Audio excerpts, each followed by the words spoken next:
Hello, hello. Back again. For those people who are interested, and for those people who are not, what are you doing here? So, I'll do this bit first because it's not really Forrest Fenn related. But Spurs struggling, and they're our rivals, of course. And I should be glad, but I don't know. Football comes first, the rivalry comes second. The Spurs Football Club need Pierce and HODDLE. Don't care what anybody thinks. They need grit and class, and those two have it. And they're proven managers, and they know all about Spurs, and they know all about people. They know how to treat players, they know how to treat fans, they know how to treat the football club, and they know how to treat themselves. Now, it appalled me when a good manager, very good manager of our national team, loses his job because of nothing to do with football. That's crazy. Absolutely crazy. That you can't, I don't know if you can hear the phone, but that you can't have an opinion about how your life should be.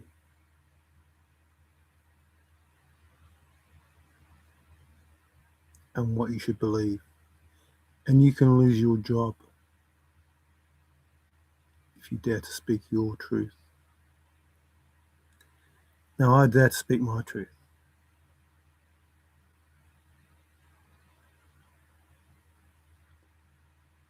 These two people, they know football. These two people know the Premier League. And these two people know what they're talking about. And when owners of a football club who say that they have only the interests of the football club, actually, I can't even say that. They probably don't even say that. I don't really follow what the owners of Tottenham Hotspur Football Club say because I follow Arsenal, but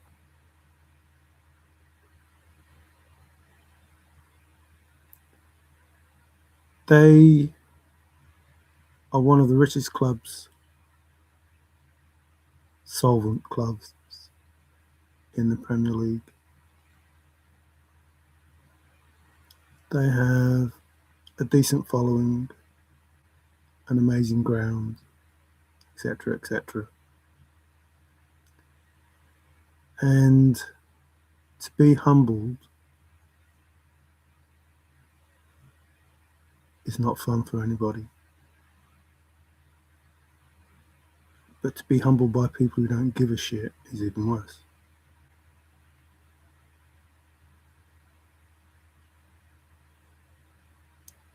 Now, I don't know Igor Tudor from a can of paint. I don't know his management skills.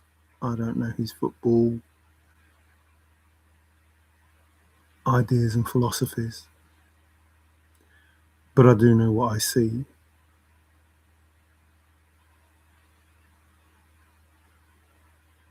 I see a team of people who don't get their nose out of their backsides and who don't listen to people. Maybe they need a wake up call because if they go down,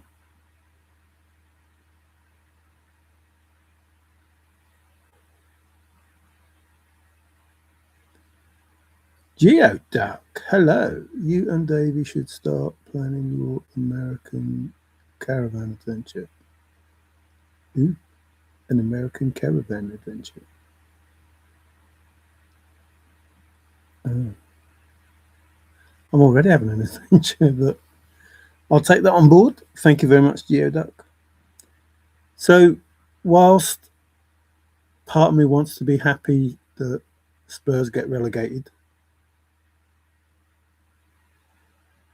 the way that it's happening doesn't give me any satisfaction. They are not being beat because the players aren't up to it. They're being beat because those that control everything aren't up to it. That's a lot different. And I feel for some of them players who are playing out of position, who are unable to take part in the football matches due to injuries, who are being forced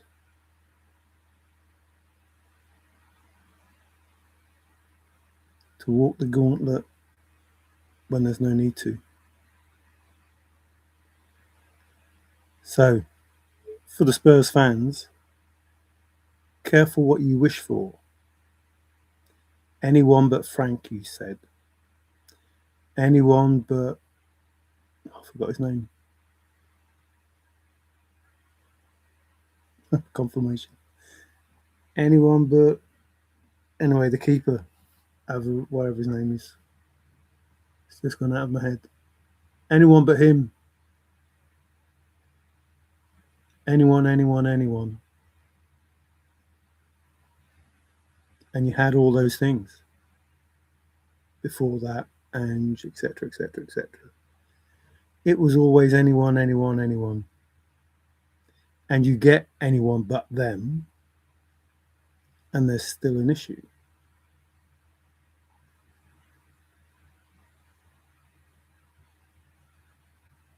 Maybe just get behind the players that are doing the best that they can. Maybe, as a football fan, realise if you're playing with your second team in the Premier League, maybe results aren't going to go your way. Maybe those players need your support, not your criticism.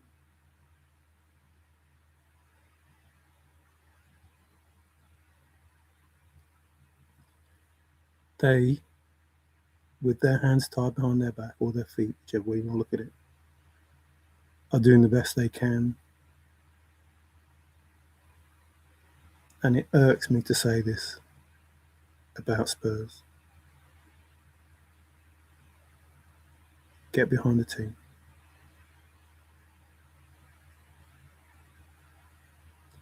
One thing people forget, Tottenham are not the only team with a great stadium and a fan base, admittedly not as high as Spurs, but West Ham have a very good ground, probably fourth capacity, something like that, in the Premier League.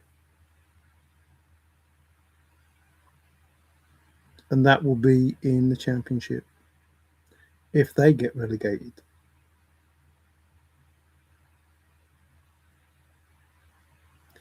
It isn't about the stadium. It isn't about the players. Leicester proved that. It's about the team.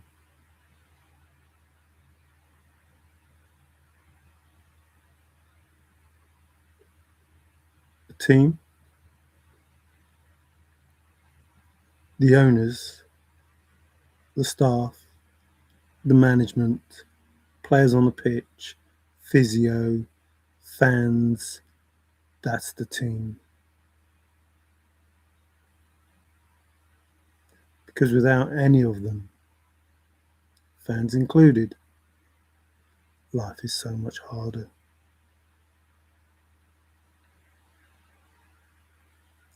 Now, that leads me on to life in general. We are all quick to criticise. We are all quick to blame. And we are not quick to look at ourselves and say, am I part of the problem?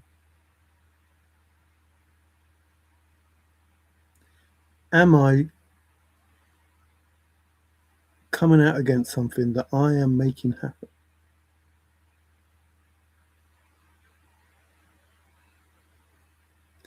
You cannot just keep blaming one person. You cannot just keep screaming for the manager to be sacked.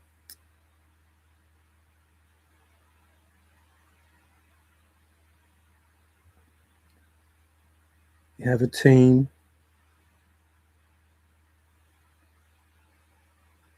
that is sidelined through injury and some stupid decisions made by players. Set realistic expectations and get behind the team and make constructive criticism towards those at the top and ask for them to look at the way the club is being run. And that was a good result against Liverpool, but you could get better results with the same players.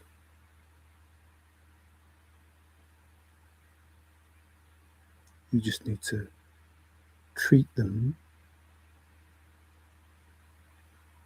correctly. You don't ask a plumber to do your electrics. You don't ask the gardener to build you a wall.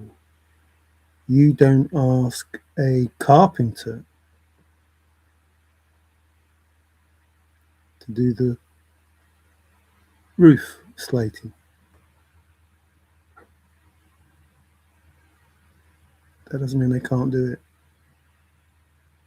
It just means you'd get a better job from them if they're doing the job they're supposed to do. And that's the same in life.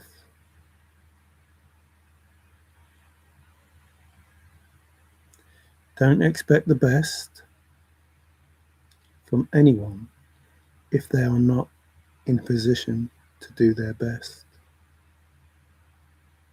Actually, that isn't quite right. Do not expect perfect work from anyone who is not in a position to do a perfect job.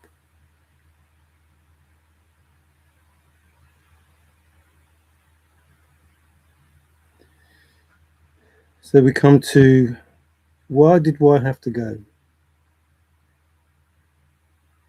And if Joey, oh, you corrected. I'm lost. I was talking about football, it's all right. Don't worry. I haven't missed nothing. Why did Y have to go? We live in a world that is fake. We live in a world where we've been lied to for more than 6,000 years.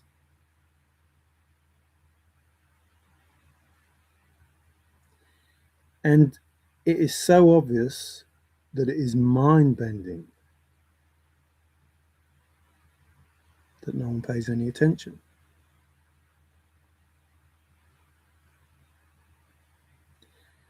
I recently have talked about a Job interview because of a person named Job in the Bible. And yet I've repeatedly told you there is no J. So that person named Job doesn't exist. Or there was no J then. There was no J when people talked about the Lion of Judah. There was no J when people talked about Jesus. There was no J when people talked about the Jews. There was no J when people talked about Jerusalem. I'm not making it up. I'm not trying to force a narrative. I'm telling you the truth. There was no J. So there are no Jews. There is no Jerusalem.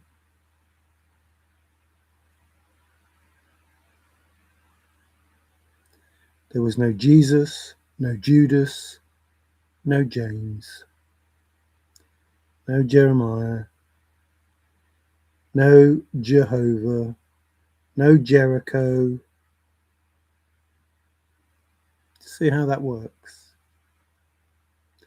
Like a full-blown narrative.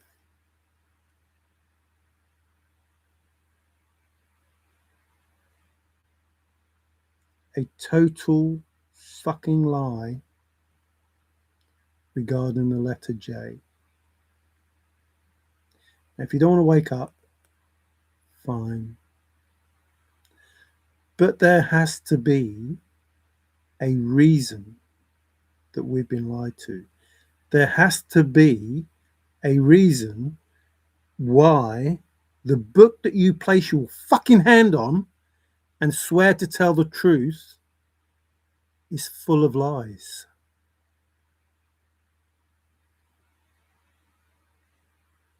Why the person you pray to is a lie. There has to be a reason. And people don't want to see it because they're comfortable. Now, it has been said that some people can't stand the fact that there may be a black Jesus.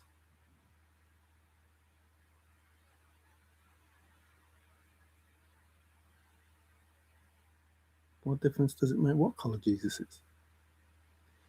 Jesus is not real. There was no J. You're worried about there being a black Jesus. I'd worry about the fact that there is a Jesus at all. There was no J. Anybody, anyone, any single being that comes back and says that they are Jesus returning is a fucking liar. Confirmation, I don't know if you heard that, is a liar. And you know they're lying because there was no J.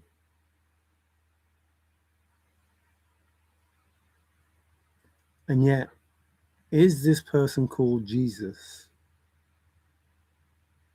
telling everybody, these people that, near-death experiences and etc., etc., etc., they're here, is he saying to everybody, hang on a minute, hang on, whoa, you got it wrong. Not Jesus, no J.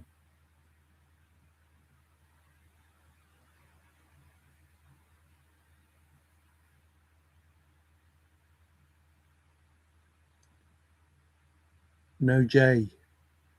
No Jordan, no John the Baptist. Confirmation, I don't know if you can hear it.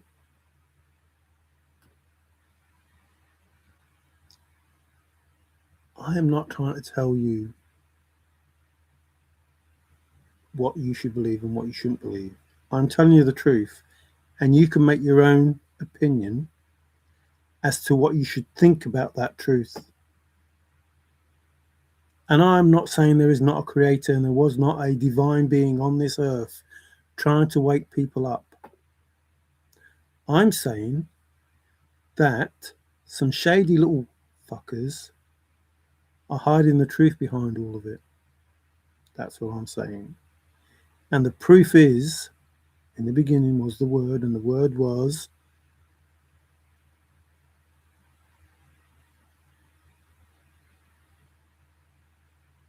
hallelujah, with a Y, not a J.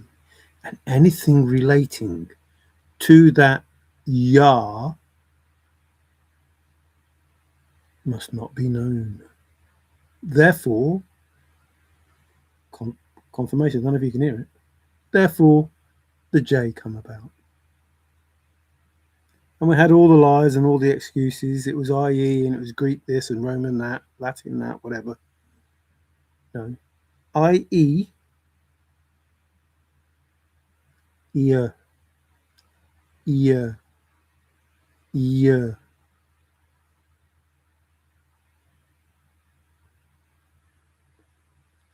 What did the Greek spell? Yeah. Why? Yeah. Not J. Why? Yeah. How did it become J? How did it become Jesus and not Jesus?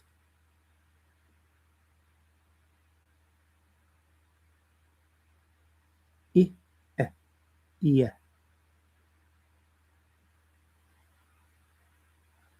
Oh, it's because of the male doodah for the S or whatever. Shut up. There was no J, and the IE is still the Y. The first edition of the King James Bible is different.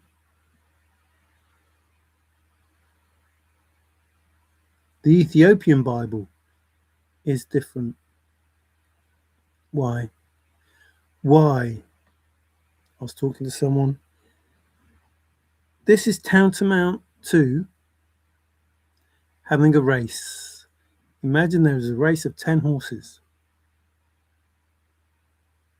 and there are 10 different accounts of that race. And in each of those 10 different accounts, there is a different first, second, and third. Why is that? Why could that possibly be the case? Would it be to hide the fact who came first? Like if there was no definitive way of knowing, because there are 10 different versions of the same thing, what are you supposed to believe?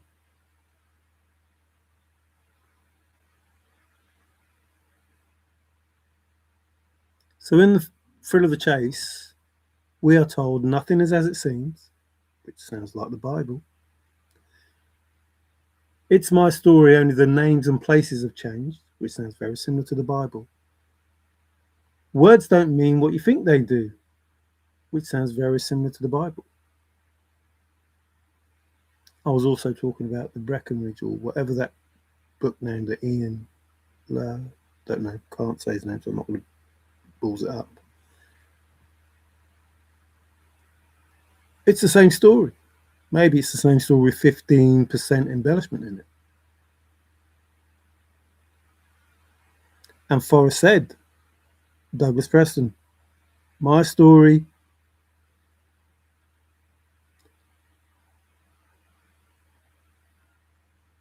confirmation, I don't know if you can hear it. He also said, my story, Ernest Hemingway. See how that works? Like, only the names and places have changed. Which means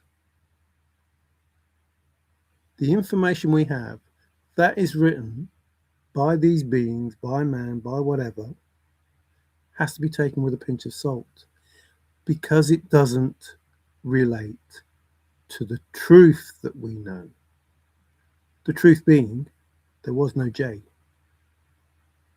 So you start from there and you find out the truth. This is the real name of Jerusalem. This is the real name of Jordan. This is the real name of Jesus. Why? Because it involves, yes, the word that Forrest wished he'd never said. Yah.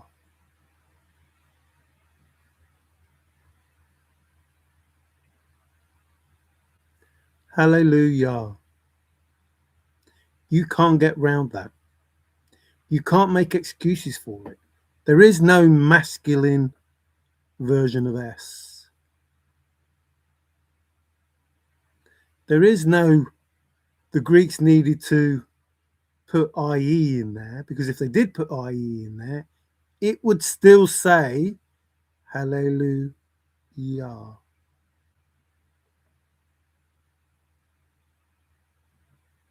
The Greeks never put a J in there. The Romans, the Latin, did not put a J in there.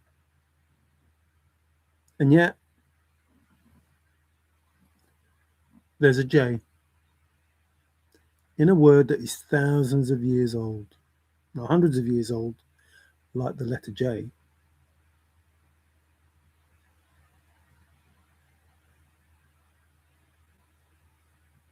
So, stop believing the lies. And they go, oh, you've got to tell me what to do. Okay, believe the lies then. Stop believing the lies. If they're going to lie about something like that and go to the lengths of changing every why, what are they hiding?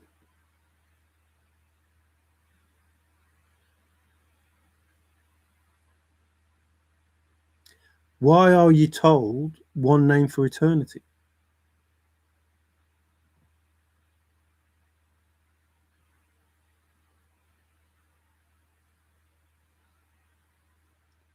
That's the name that you have to be faithful to. And I was faithful. Literally. Faith in a Maverick, faithful. A place in America, faithful. Owning up to creation, faithful.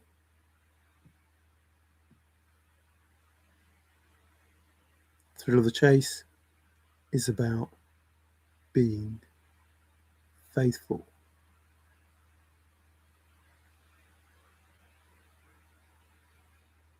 Which is why the SPURS thing earlier.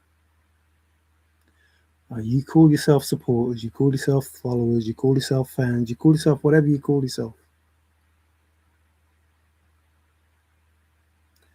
But like Forrest said, you have to see the big picture. You can't blame a manager that comes in to a squad that's already there, that has its first team injured or suspended or whatever, that is not allowed to spend money on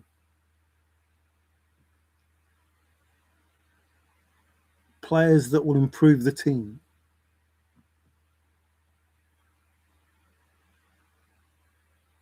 Can't blame that manager.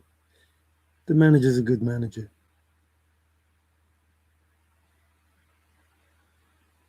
If you look at everything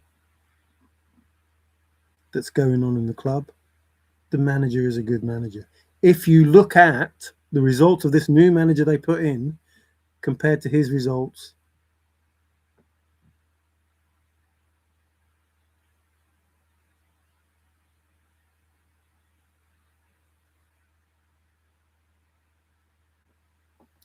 so we look for scapegoats. We look for someone to blame. We look for someone to throw under the bus, and we're happy to do that. We want excuses and reasons, but we don't want any of the blame.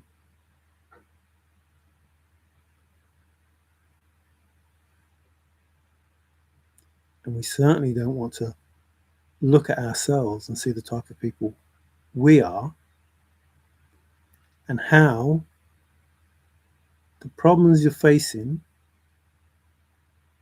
you're part of it. The things that you say and do help create the problem that you are venting against.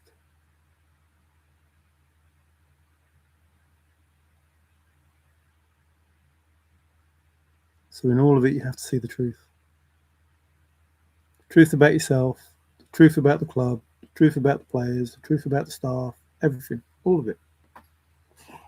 Confirmation. Excuse me. So in life, you have to see the truth.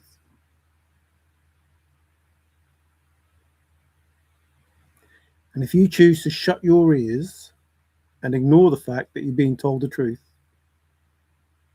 I have no agenda other than I want a beautiful world, a peaceful world, a loving world where we all just get along.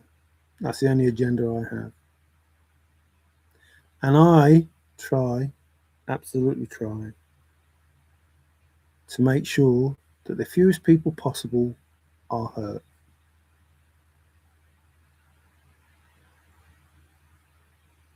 And the only way that I can do that is by giving information that is true and hoping that those people listen to that truthful information. If you don't do anything with it, fine, but at least listen to it. At least give it a chance. At least try to understand the reason behind everything that's being done.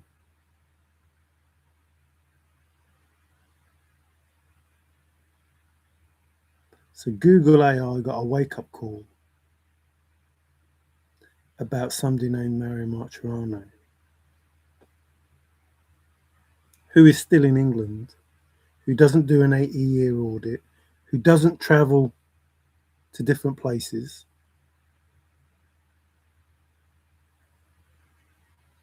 in the hallucination of Google AI.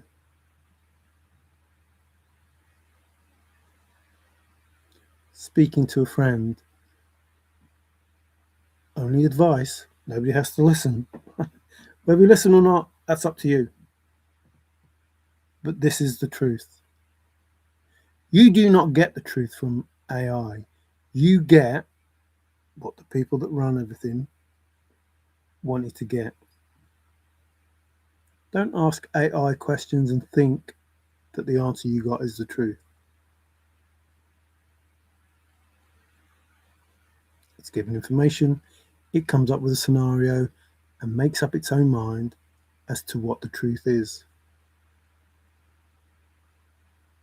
But it won't tell you the truth unless you know the truth, a bit like the chase.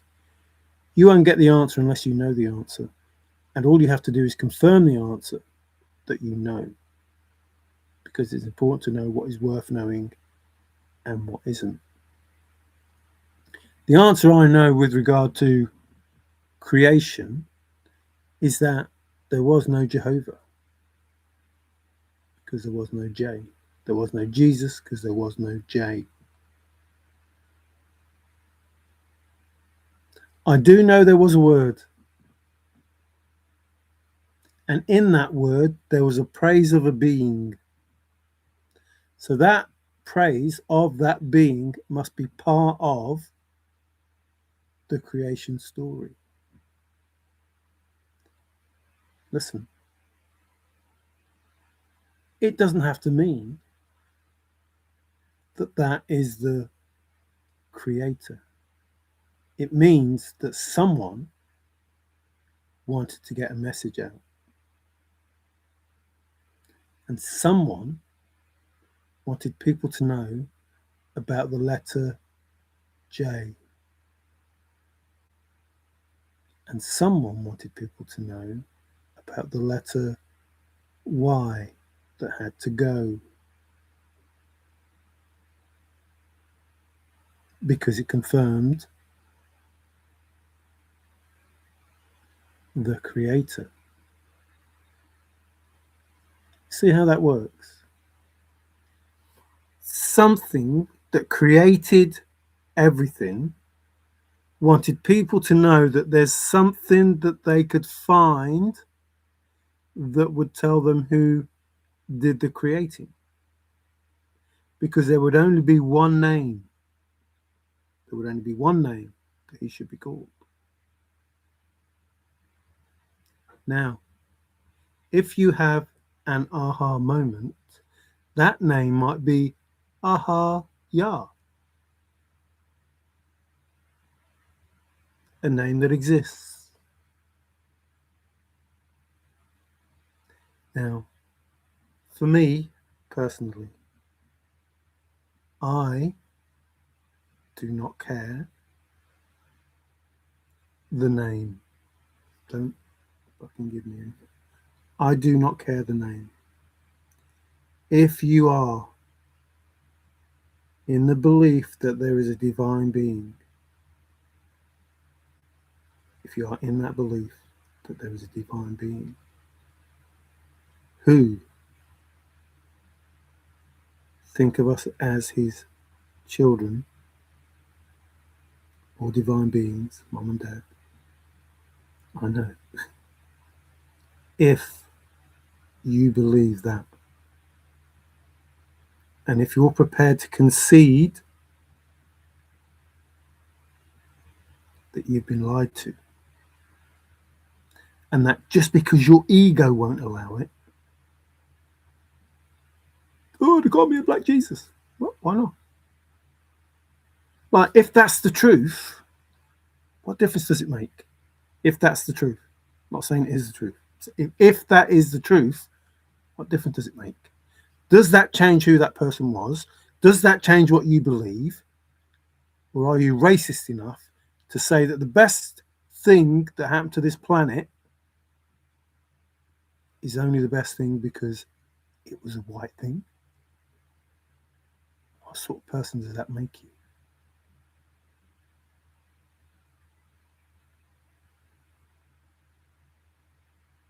So, if it was blobby, pink with yellow spots, it doesn't matter. Doesn't matter. What matters is you have the faith to believe in the love, the light, and the way. That's what matters. That's all that matters.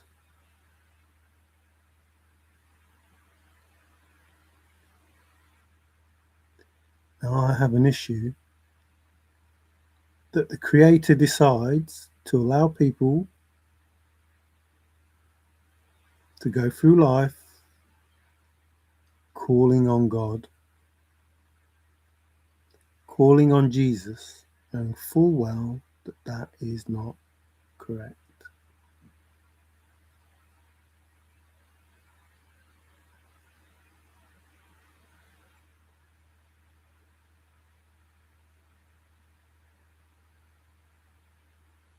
So, as far as I'm concerned, it is the intention that matters. It is the intention of the dark that matters. It is the intention of the light that matters. And it is the intention of evil that matters. That's all I give a shit about.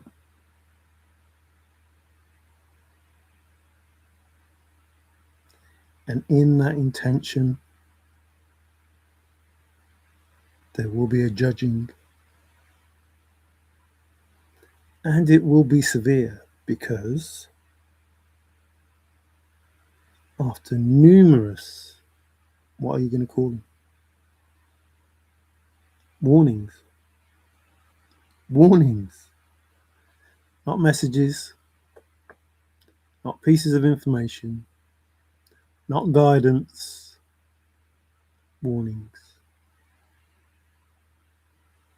about what will happen should people not listen. That doesn't mean to say that the Creator is an evil, unjust person. That means that the Creator has had enough of innocent people suffering while evil people were triumphing. You have to bear in mind, if there is one Creator, if there is a Creator, I think, therefore I am. I am energy, but I am aware. And I create matter from the energy that I am. If there is that being, then everything is his, or hers, or theirs.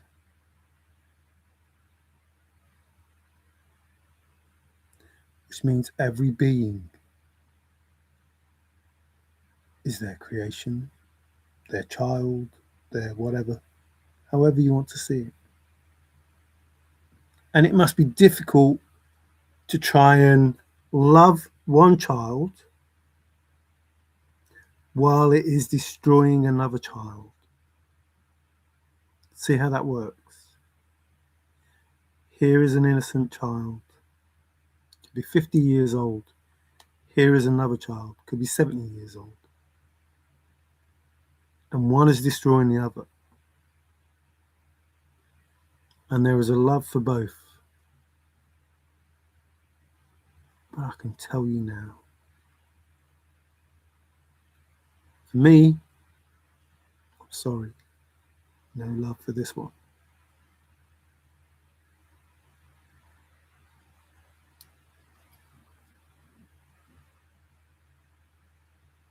That doesn't mean to say that I don't have a love for that person. That means to say that person will not get any love from me. Physical, emotional love.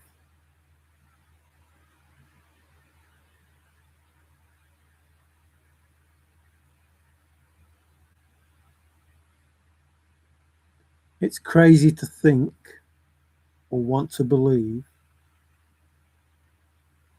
that this world is okay the way that it is, because it isn't. It's crazy to believe that the world is in debt to itself. How's that possible? How can there be people in the world with so much money they could probably pay off world debt, and yet the countries are in debt? How can it be that countries that are in debt give money to other countries whilst letting their own people stay on the streets, live poorly, suffer medically, and the list goes on? How can that be? Like, what is the agenda there? How can you afford to pay for wars, but you can't look after your people? See, this is the kicker. These countries, they tax us to pay for the things that are supposed to look after us. Our own country, within our own country. It's our money, ours. Take it from us, whatever country you're in, if there's taxing. It's ours. It's given to them on the understanding that they provide for us. Those things that they say they're going to provide for us. Nothing says, apart from them, nothing says that I should give money, we should give money to pay for other countries who have already got their own money off their own people. You see how it works? Like, every country's in debt. These people are still rich, but one country's giving money to another to help them kill people. Like, do you see how that works? There's not enough money to pay for you, but there's enough money to pay to kill someone in another country. Your money. You are giving your money so they can go and give it to someone else and they can kill people with it.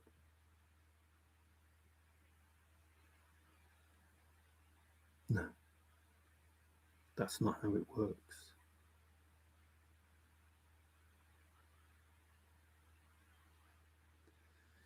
So when you pay tax,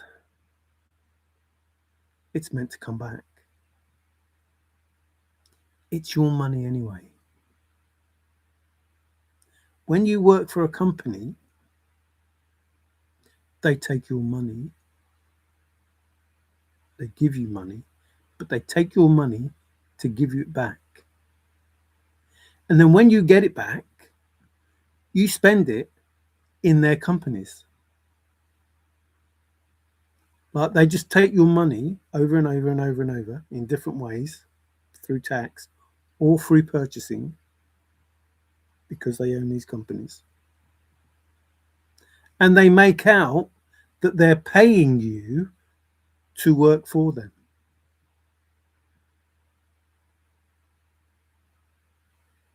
Whilst taking a tax and saying, this tax that we're taking off you is to help you. We'll just give some money to another country then.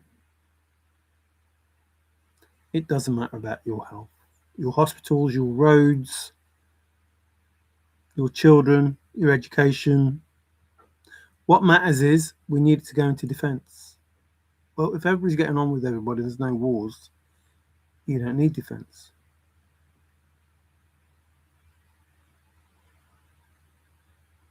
Or we'll have to start a war then. Wait, what? Well, we need to frighten people somehow. Otherwise, they won't give us any tax money.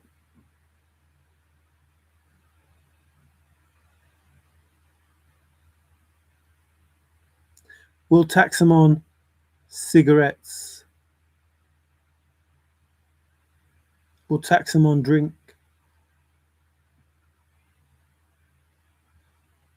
We won't ban it, even though it's liable to kill them.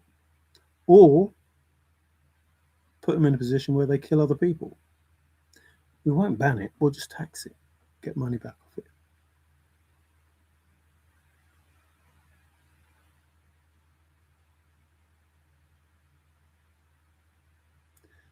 But we'll ban other products that will do that. Now, confirmation. I'm not saying that confirmation. I'm not saying that they shouldn't ban those things. I'm saying it's very selective in what they choose to ban and what they choose not to ban.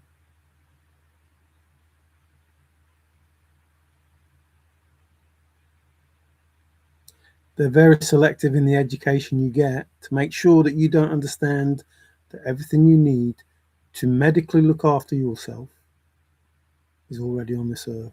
There's no need for pharmaceuticals. Everything that you need to look after yourself is already inside you.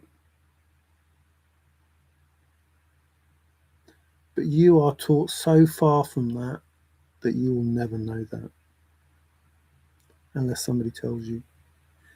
But even when they tell you, you have to listen. And even when you listen, you have to take it in. And even when you have to take it in, you have to act on it, because that's what makes you wise, and that is the wisdom.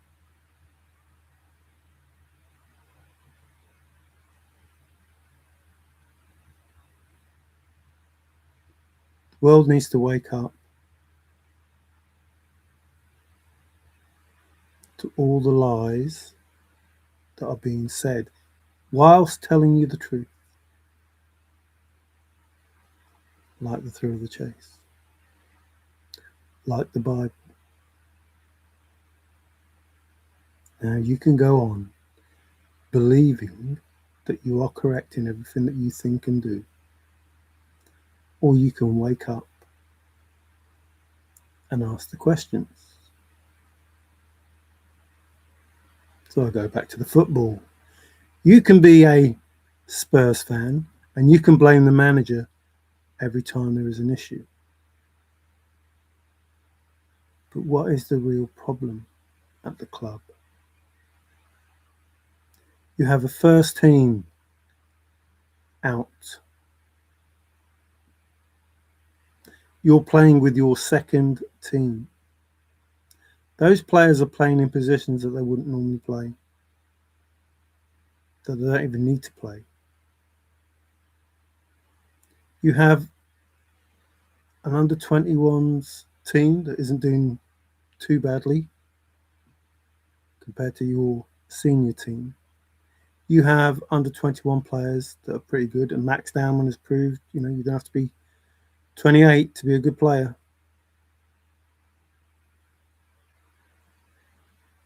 And you have two people who I think would have already made your team safe because they know how to manage and they know your club because they played for you. and they know what it means because they played for you.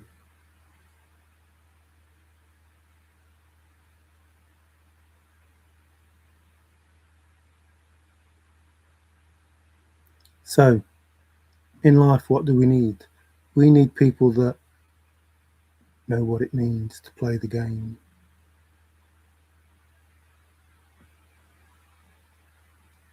I mean, know what it means to play the game. Not necessarily the highs, because of course Spurs haven't had that many highs, but they have had some.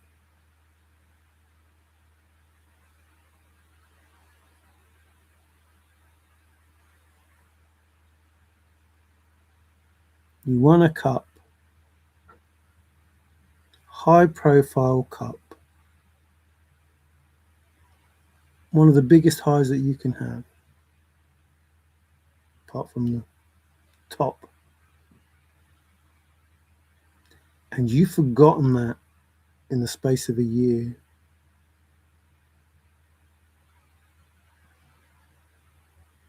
You have cheapened it and made it worth nothing. Because the only words that come out of your mouths are, we are crap, we are going down, we are this, we are that, we are the other. Vicario, keeper's name. Thank you. So the keeper's crap. Anybody but him. That's what you said. Putting Kimsky. Oh, he's crap. Made too many mistakes. But you wanted him in. No, you didn't want him in. You wanted Vicario out. Well, which one is it?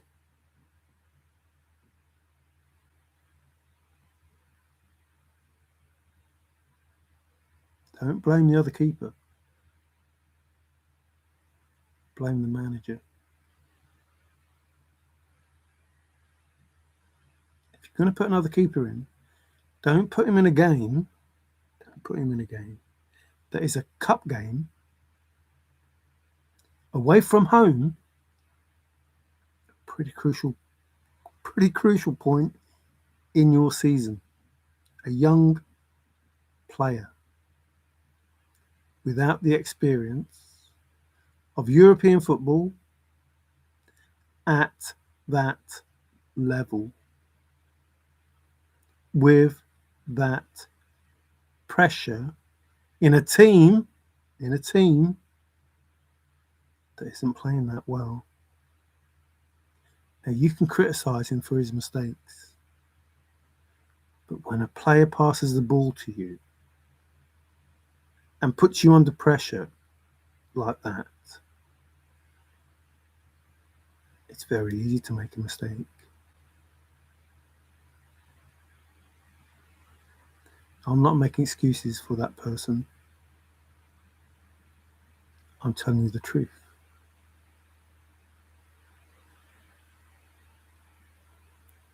Maybe the ball should never have gone back to him like that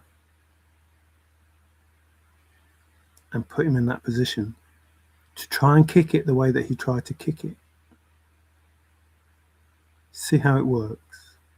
Like, people have to take responsibility for how they behave because it impacts on others. Now, I hope that doesn't ruin his career.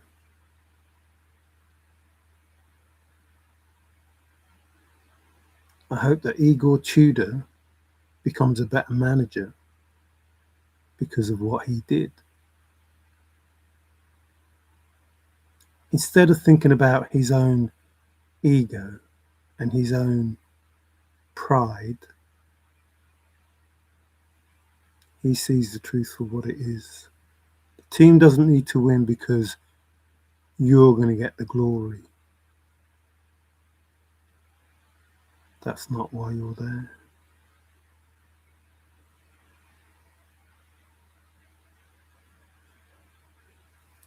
So There are prideful people in the chase who won't admit the truth, who won't tell me the secret. What they think is a secret, but it's not a secret. It's already known. And there's more than one secret and more than one person keeping secrets.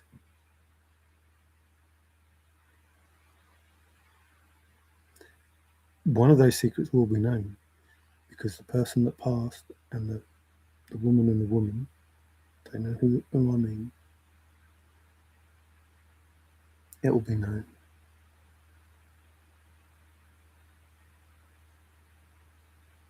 The person that thinks that they did wrong by choosing someone else,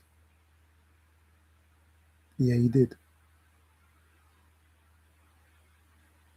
Yeah, you did.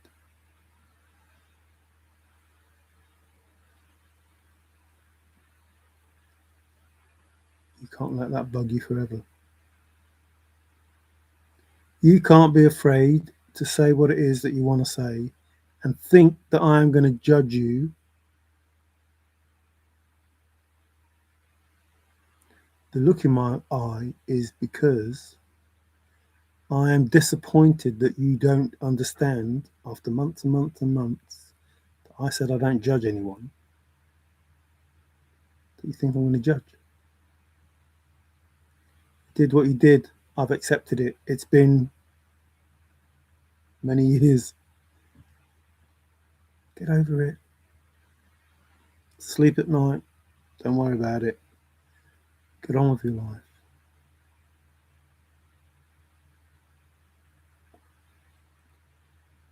Everything that happens is meant to happen. Forrest Fenn told you.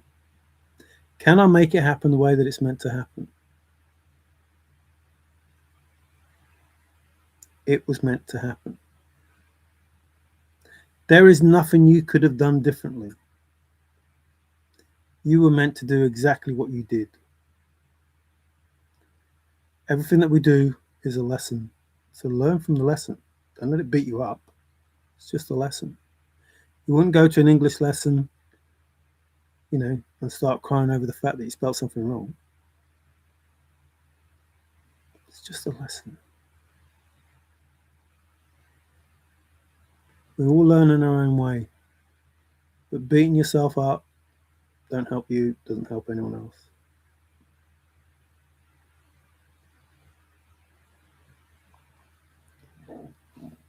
Confirmation, excuse me.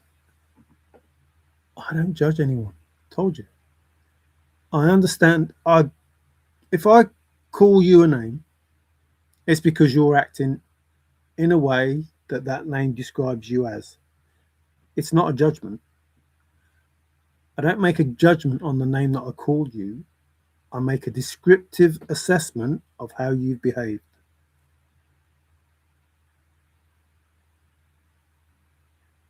That's not a judgment. The best person to judge you is you. The worst person to judge you is the universe. You don't want the universe judging you if you think you've done something wrong. You want to be able to judge yourself and speak to the universe with an understanding of what you've done. And then move on. That's it. Done. The burden that you had has gone. The anxiety that you have has gone. Why are you worrying about it?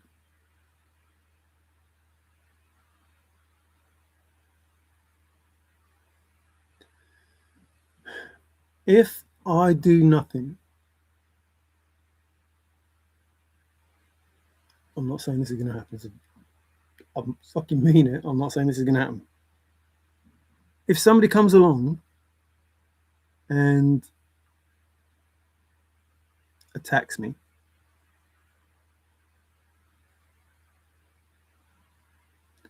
and I don't know, bruises me or cuts me or whatever, I can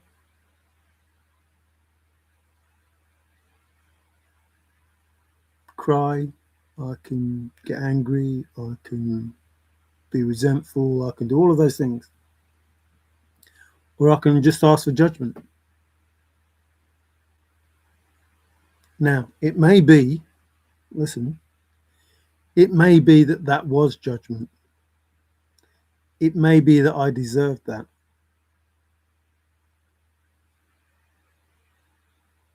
See how it works? And that person was doing everyone else a favor.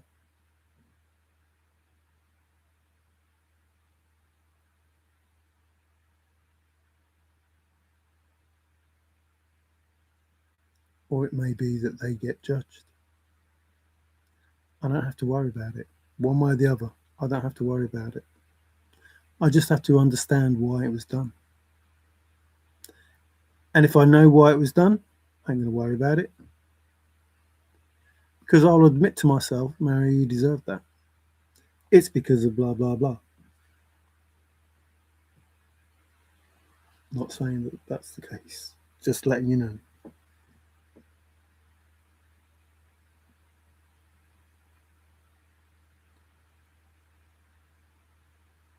We've all been taught the wrong way of living.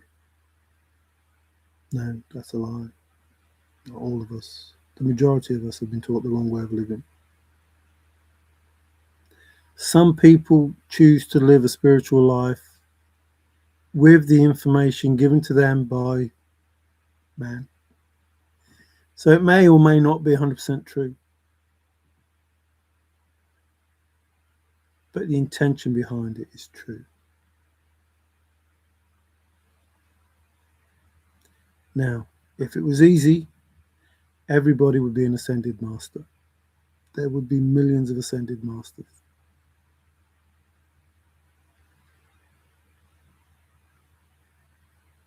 And I'm talking, thousands of years up to now. So millions and billions of them, if it was that easy. But we can't get past ego, pride, judgment, all of those things. Now, ego is not a bad thing. It does help. Pride is not a bad thing. But it's the intention behind all of it that makes the difference. What do you hope to gain with the pride that you have, with the ego that you have? What's it for? Are you trying to help yourself at the expense of other people? Or are you trying to help yourself and help other people? Which is why I talk about the manager. The manager is not there for his own, or shouldn't be there for his own ego. He should be there to make the players the best that they can be.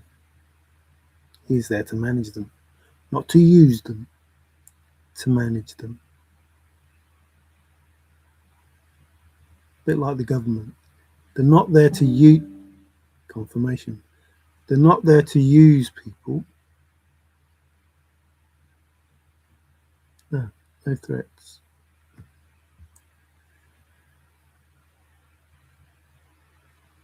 They're there to manage people.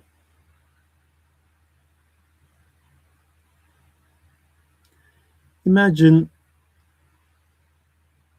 going to someone you know and giving them 30 quid, $30, whatever. And with that money, they said that they were going to buy you some stuff.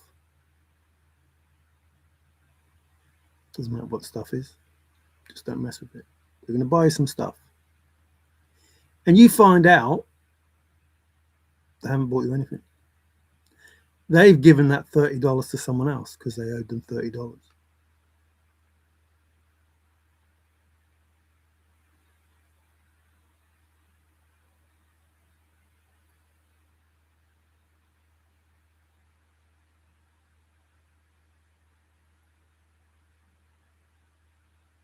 And you can't say nothing about it. Not good, is it? Then that person comes back and asks you for another $30. And you know they're going to give it away, but it seems to be the rule. You've got to give them that $30, and you're not going to get nothing back for it. So you give them the $30 in the hope that they will buy the things that they said they would buy for you. And lo and behold, they don't. They give it away to someone else. They keep 10 for themselves and give 20 away. And then it happens again. You give the $30, now they keep 20 for themselves and give 10 away. And you still don't get nothing. And you have to keep doing this because they don't give a shit about you. They don't really want to give you anything. It's all about them. That's how the government works.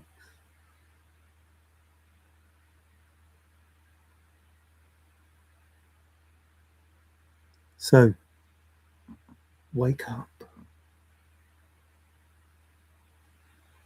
Now, put the government to one side. Religion. Go to church, give them money. Should have an amazing church, mosque, synagogue, whatever it is. Should be the most splendid place there ever is. And yeah, it looks quite nice and it's quite good. But it's had thousands of years, hundreds of years, tens of years of your money to look like that. And once it's made, it only needs to have the upkeep of it. But they still take your money. For the Lord, apparently. Because, the Lord likes to go out at night, and wear the nice clothes, nice watch, good shoes. No, I'm just messing. Don't get upset.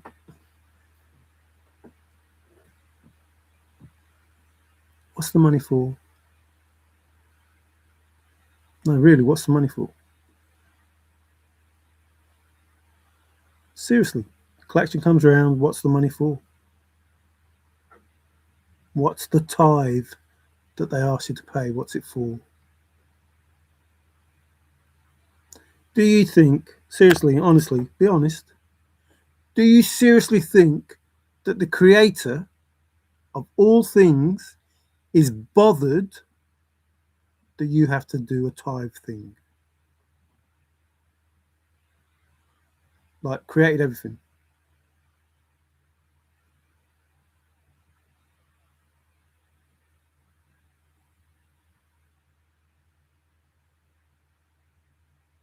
No. Nope.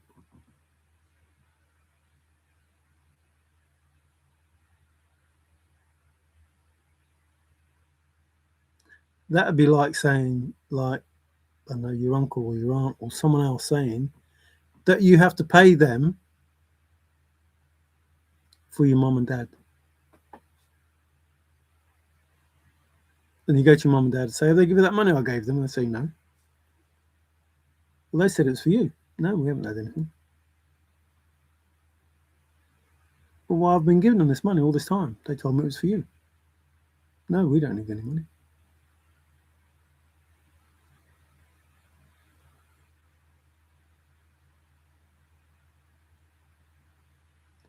Like the whole of society is not geared to just help people. That has to change. It should be geared to help people. That's exactly what was fucking said. The church don't want homeless people in there. What? Wait, what?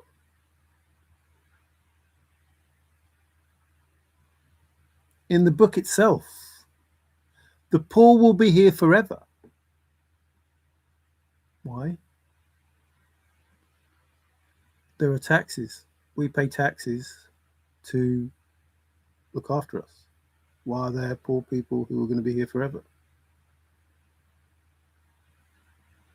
Why do governments now tell you if you're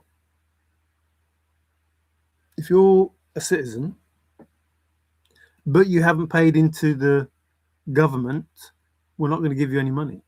But if you're not a citizen that hasn't paid into the government, we're going to give you lots of money.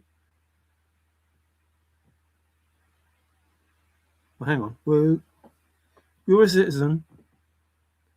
You haven't earned enough points working, slaving away, doing all sorts of shit to try and keep this country, in a good state. So we're not going to give you anything. But if you're an outsider who hasn't done it, we'll give you everything. And we'll call you refugees, not immigrants. Invaders, I call them. Except I can't call them invaders because they've been invited in. All this bullshit about, they come across and this, that, and the other. And no. Invited in. Allowed in. Because their country doesn't look after them. Our country doesn't look after anyone. Like, how would it be if the people of the United Kingdom who feel that their government has betrayed them go to America and claim American money, and the American people come to England and claim English money as immigrants? And then we just go back to our countries.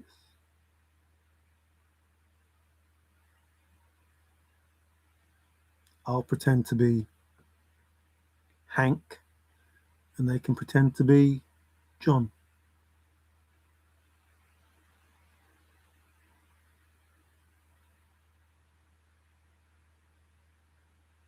Stop giving your money to these people who give it to others.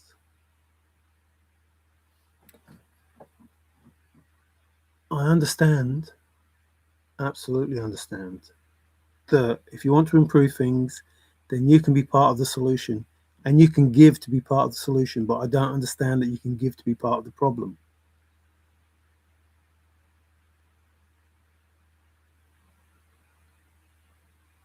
Stop taking people's money to give to others.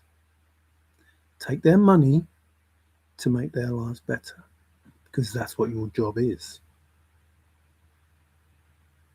Stop the bullshit about nearly every country is in debt. That's impossible. Unless it's going out of a country. Unless it's going into private hands. See how that works?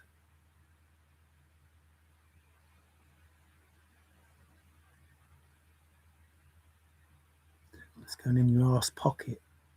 Unless my money is going into somebody's ass pocket and not going to the country that it's supposed to go to. Unless people in America are giving money to go in somebody's ass pocket and not going to the country of America.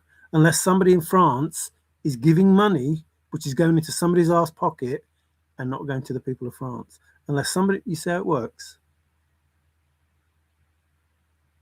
Because how can you be in debt? Would you run your house? You go to work. You get your wages. And instead of spending it on your house and the people in it, you give it to the people next door.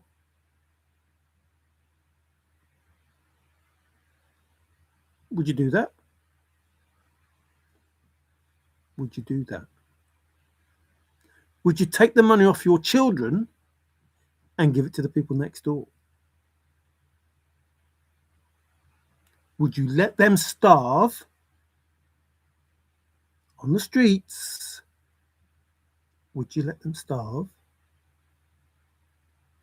Now, some of you would, but anybody with sense would not. Now, it doesn't matter what the people above you tell you. Trust me, it will matter. Listen, this is important. it will matter what the people below you tell you.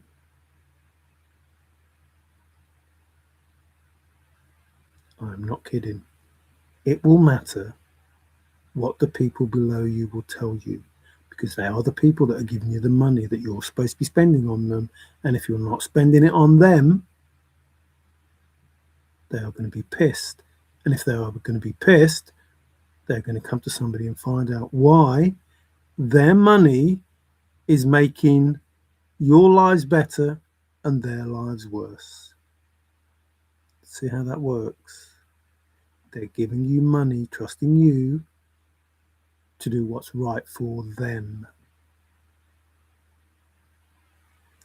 When they realize you can't be trusted to do what's right for them with their money,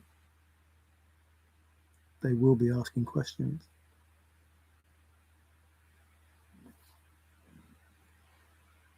I'd take you there. Where? Heaven. I'm in heaven. God does not need a house. He already has a house. God does not need a leader.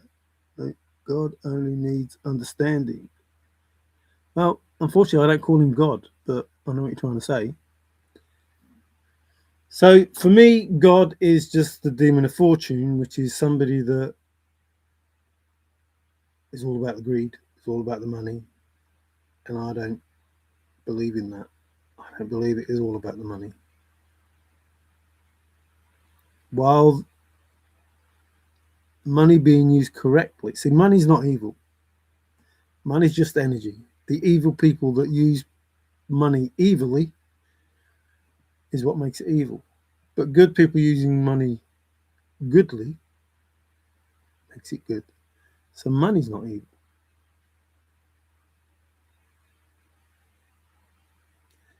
So Gad, Good, whatever they want to say it, Beelzebub, bloody Baal, all these flipping names that come up with, it doesn't make any difference.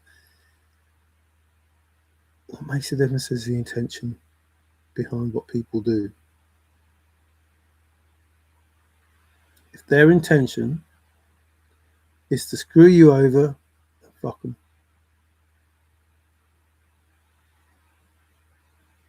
If that's the intention, fuck them. And that's anybody, not just the government.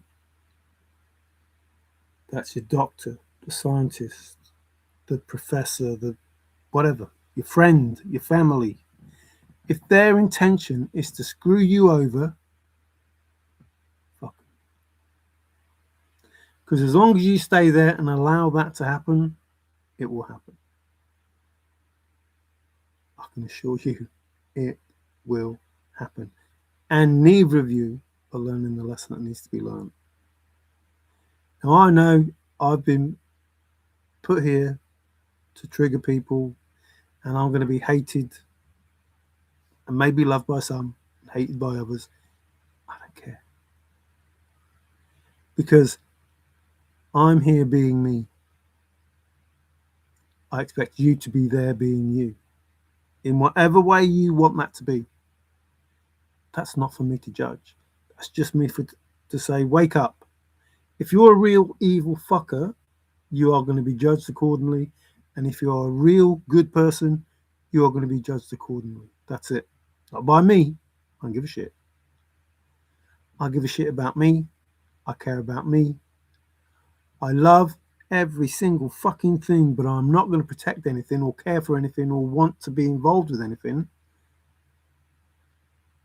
whose only agenda is to fuck people over. There's nothing wrong with looking after yourself. There's nothing wrong with looking after number one. Nothing. I'm not saying that is a problem. There's nothing wrong with looking after number one. Look after yourself by all means, but it's how you do that. Look after yourself first. Know thyself. Love thyself. But do it in a way that is for your highest good. And if you can, for the highest good of those around you. Lift those around you. Don't bring them down. which goes back to the football thing that I'm saying. You slagging your team off, putting out into the universe that your team is crap, is not going to help your team at all. At all. In the fucking slightest.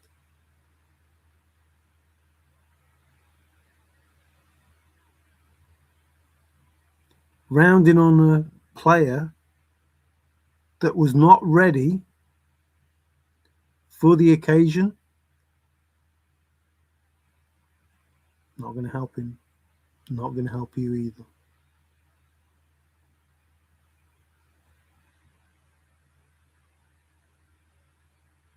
It just ain't.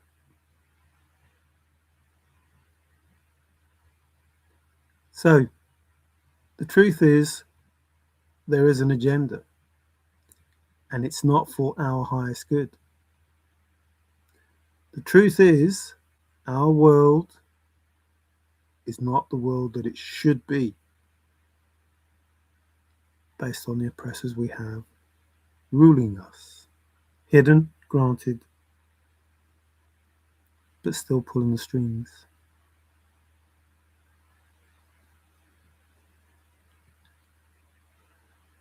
Davey, how you doing, man? What's going on? I don't know. What's going on? MJ! Irresponsible governments giving monies to others before their own country. Yes, 100%. It's all so psycho. Oh, I thought it was going to be physical. But let's get psycho then. Let's get psycho.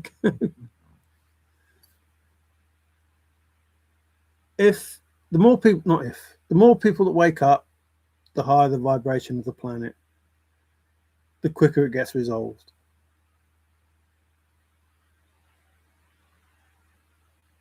People will only wake up when the universe has decreed that should happen. I only say the things that I'm supposed to say because there's stuff that I can say that shouldn't be said yet.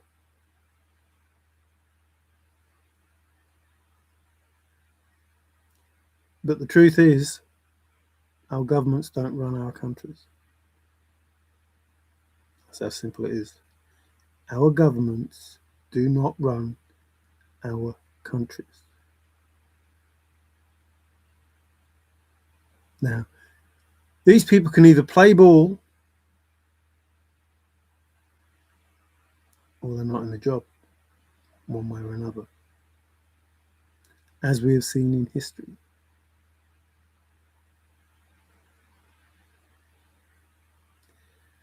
There will be many videos coming out where people will point to voices raised about what is happening, and those people no longer with us.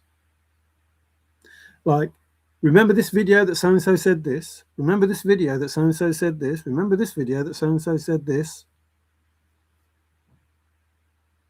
Trying to tell us the truth and nobody listened.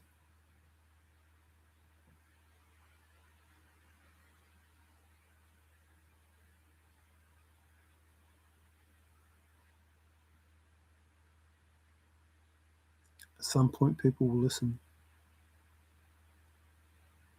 The genie is out of the bottle, lamp, whatever it is.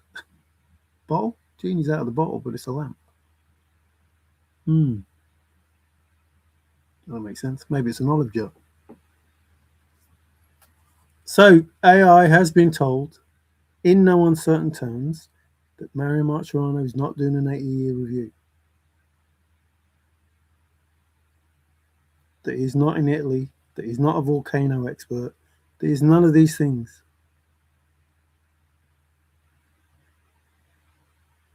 That he's not meeting with people in America, that he didn't take a private jet, didn't do any of those things. So how Google got that information, I don't know.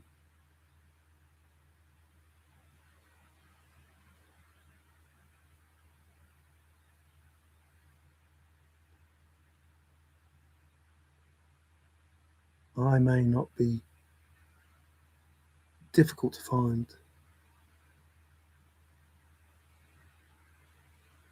people stop telling lies about who, where, or what kind of person I am. I've told everyone the truth. Everyone.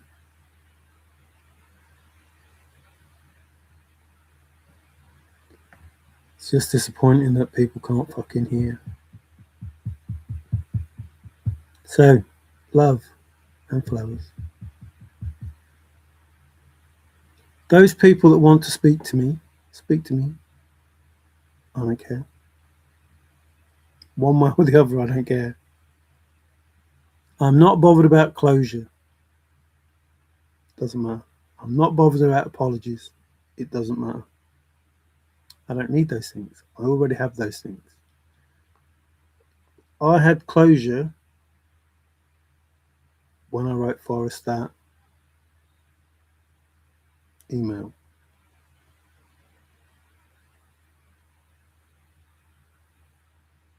It's not me that needs closure.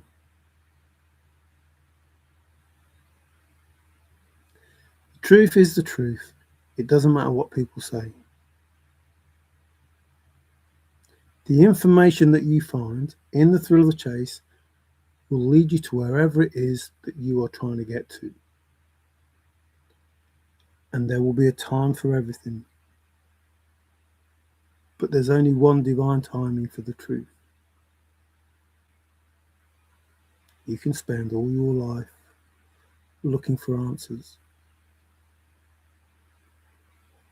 or you can ask the right people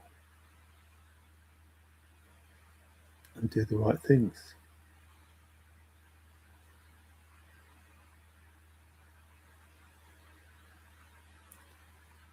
I am guided to do and say certain things, interact with certain people in certain ways, and I am not asked to give a shit about any of it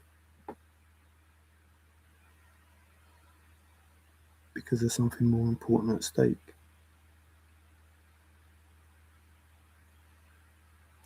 I will go where I am guided, not by people.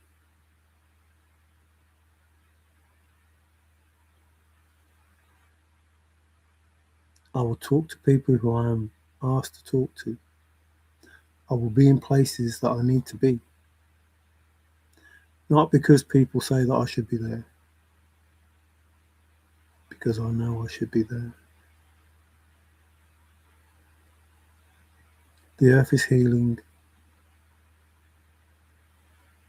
and it will heal more.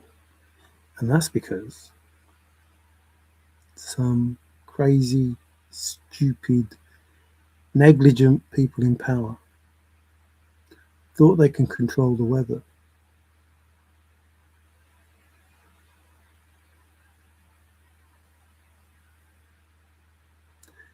But you didn't see the big picture, did you? You only saw controlling the weather where you are, not realizing the impact of the butterfly flapping its wings in the forest. Excuse me, confirmation.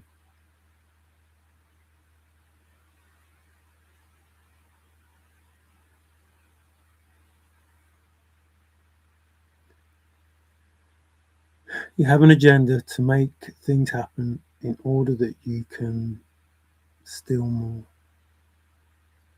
I don't get it.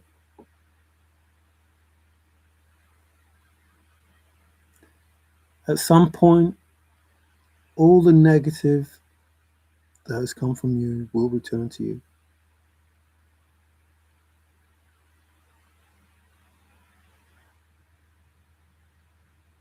Universal law.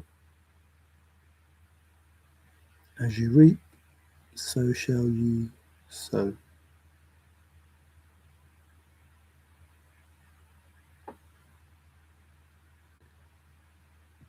More and more people are being found out for the evil things that they've done, for the wrongdoings that they've done. And most of these people are high profile people.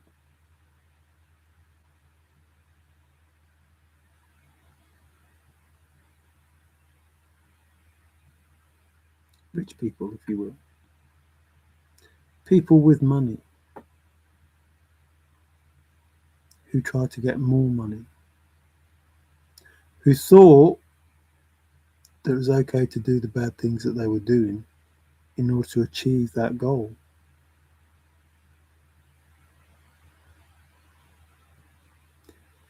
Now, that's not to say that it's all Democrats. Trust me.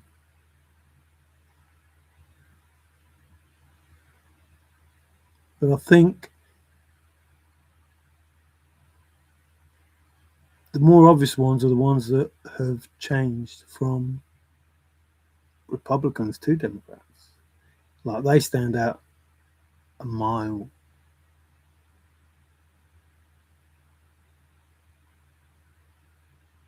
As I explained, there are those people that are blackmailed into doing stuff.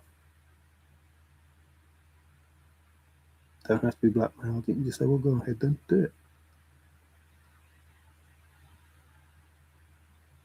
There are those people that choose to do it because that's who they are. Don't do it. There are those people who are manipulated. There are those people who are coerced. Not through blackmail, through other coercive means. And so on and so on. But they all add to the problem.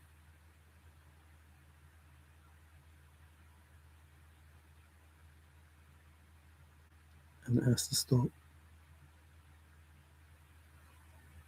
And it has to be highlighted. And so, when people are screaming for the Epstein files to show themselves, we end up with a wall.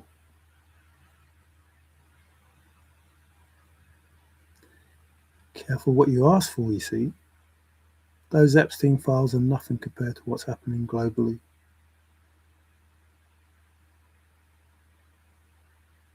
But everybody just wants to see the small picture and not the big picture.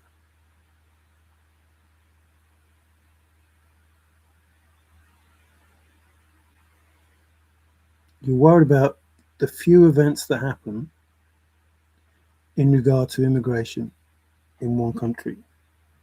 And yet it's happening all over the world, and it is directed and planned. You worry about ICE. Why? It's happening all over the fucking world.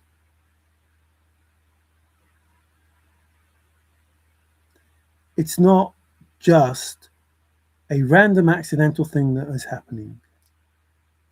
It's a planned strategic mood to leave the world in a low vibration based on the evil acts that are either committed physically in real life or just portrayed to happen. Because all they need to do is send the fear out.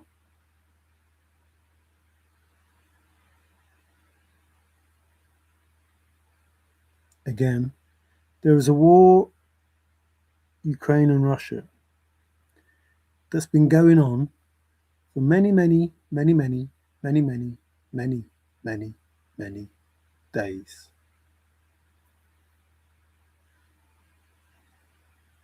There should be nothing left of the Kremlin or wherever he is, the other one. There should be nothing left of it. There should be nothing left of Ukraine, to be fair, with the firepower that Russia has. Even if they only did so much a day, there shouldn't be a blade of grass left.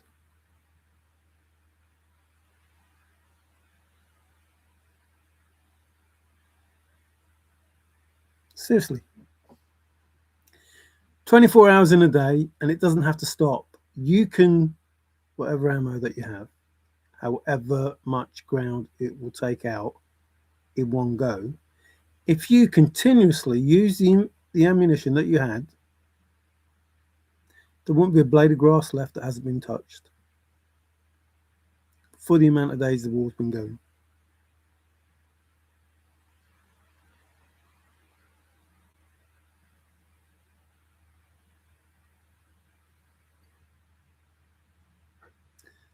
I'm not saying I like that scenario. I'm saying that scenario is possible.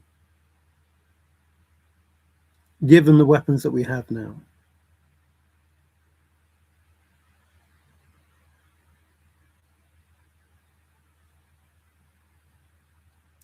Like, if you wanted to, I'm not saying this should fucking happen, but you even think about doing this. If you wanted to, you could tranquilize the whole flipping country.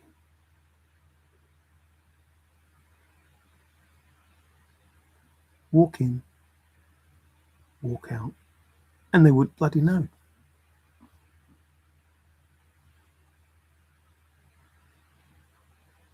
That's the kind of stuff we have now. That's not hurting anybody, just putting them to sleep.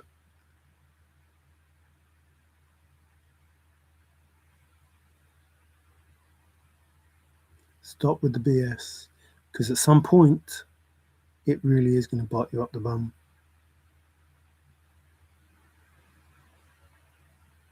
Putin making out that he is separate from what's going on in the world, not separate from what's going on in the world at all.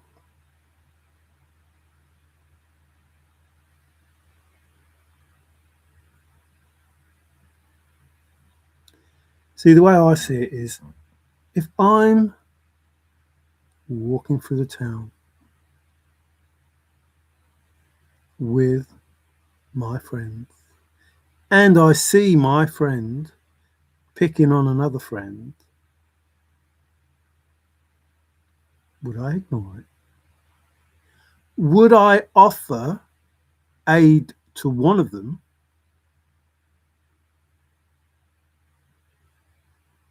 so they could pummel the other?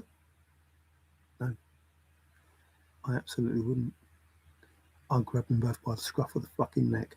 I'd bang their fucking heads together and I'd tell them to stop being stupid. I don't know if you heard that twice. That's exactly what I would do. Confirmation again. I don't know if you can hear it. I ain't lying. I'm telling you the truth.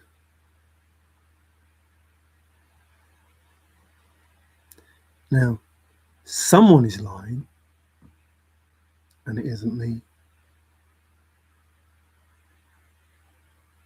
And when I say the truth will come out, the truth will come out.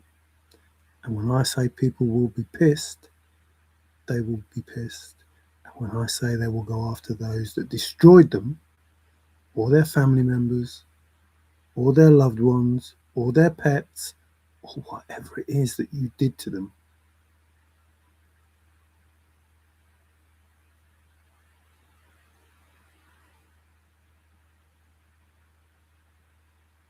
Now, people say, oh, Mario, you're rude. Oh, Mario, this. Oh, Mario, you're that. No, I'm not. I'm not rude at all. I'm telling you the truth. I'm informative, and I'm informative in a way that should let you know that it's true and it's real.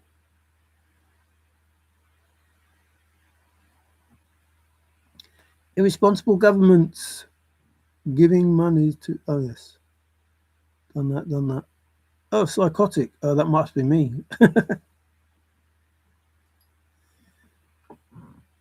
The answers are simple.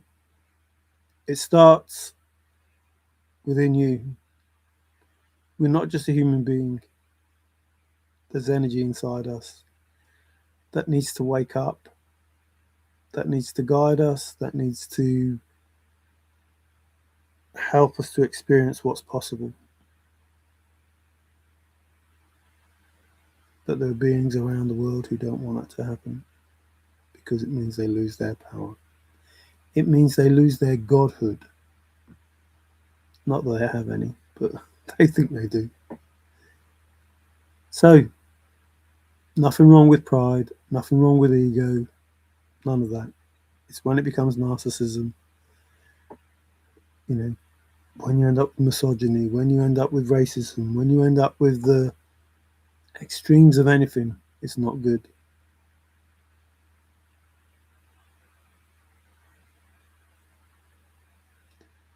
The divine feminines are waking up the divine masculines. And when that happens,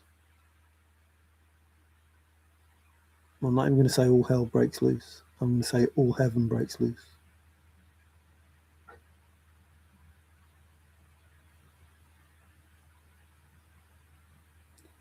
You fear the union, you fear the birth, you fear the truth. And yet you should embrace it, because it would have given you the life that you want willingly if you just listened. There are people saying, oh, I want this person back, and I need this energy back, and I need this, and I want this, and I should have done this, and I should have done that. Yeah, you should have. Nothing is ever too late until it's too late.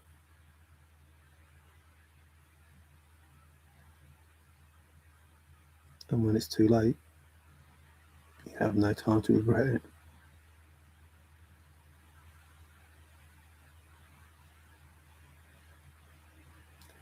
The thing about regret, there are two reasons. You regret doing it because you're a better person than that, or you regret doing it because you were caught. And more often than not, it's because you were caught. You made a mistake, you chose wrong, and now you regret it. Because the person you thought that was going to give you the life you thought you wanted can't give you that life. But that ain't even the life you wanted.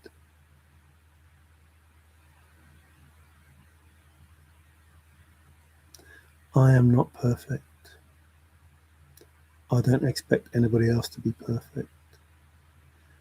I have my skeletons, and so does everybody else. I have my dark side, and so does everybody else. And I don't expect anybody to be perfect. I didn't even expect the person that you call Jesus to be perfect, because it's not true. And you can jump up and down and shout and scream and say all the things that you want. I know I'm right. Because you can't survive being all light. Impossible. Won't happen. Won't happen. You will be destroyed if you are all light. You wouldn't take the first attack, or the second, or the third, or the fourth, or the 100th. You would not survive if you were all light. So there's no way this being that you say is Jesus was solely light and absolutely perfect. You don't have to be. And there's another lie. Not from me, from them. You don't have to be perfect. You're not meant to be perfect. You're here to learn.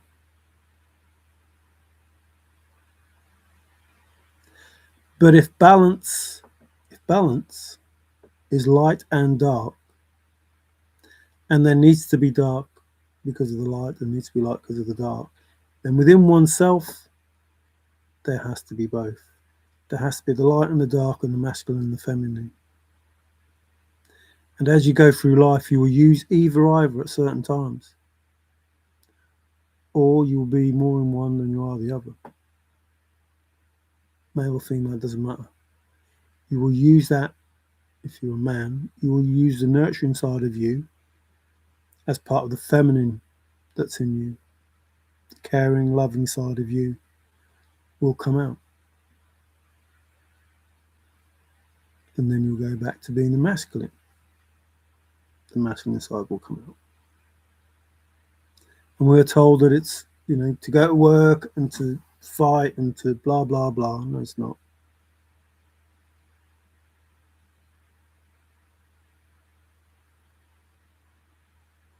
shouldn't need to fight.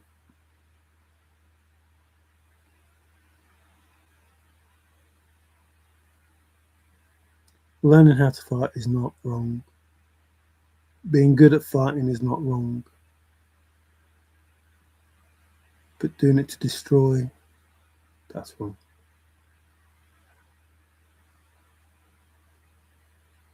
Doing it to create an agenda that makes you rich, that's wrong.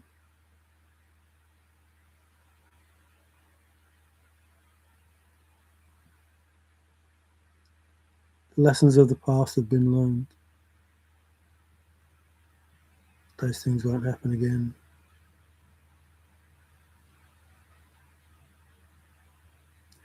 Men will still be men, girls will still be girls,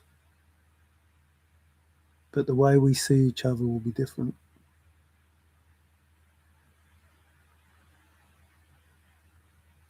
You see, a man can't understand a woman because he's been taught to think differently. A woman can't understand a man because she's been trained to think differently. And they're not meant to collaborate and be strong together.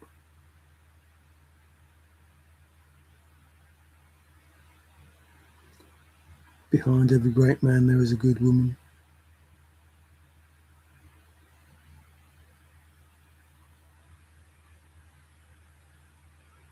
Behind every good woman, there is a great man.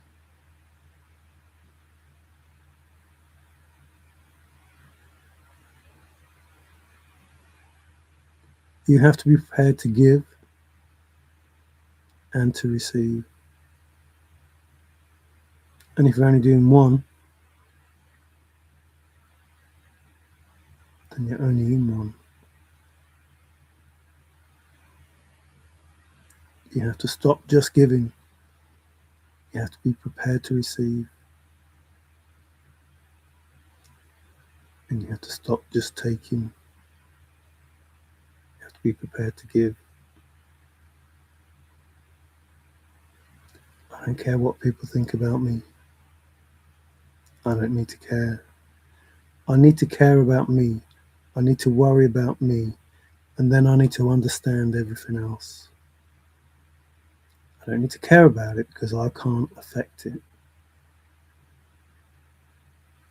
I can say the things that I say, I can do the things that I do, but ultimately it's on whether people listen to the truth that makes a difference. But I don't have to care that you listen to the truth, only that I have said the truth. Because that's all that I can do. I can't make you choose what you do with that truth. So I'll let it go. That doesn't mean to say I don't care, because obviously I wouldn't be doing this if I didn't care. But it means I'm not going to care about specific things that I don't control. I'm not going to be triggered by people who have no other agenda than to try and upset people, because I know that upsets you. The fact that I'm not triggered by you trying to trigger me.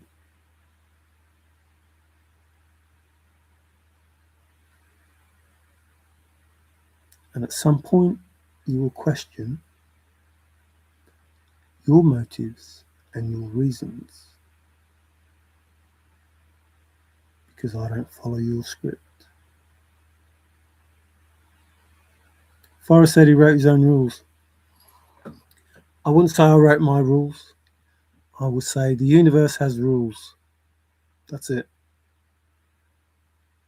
The universe has rules. And if I follow those rules, I'm going to be okay. And if I go against those rules, maybe I'm not going to be okay. And I can't be okay just for a short space of time and expect the universe to give me forever. I have to follow those rules forever if I want to be given the blessings of the universe forever.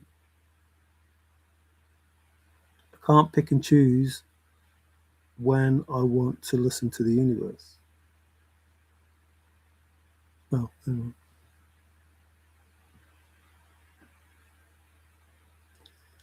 Always listening to the universe, always listening to the universe, because the universe is guiding you.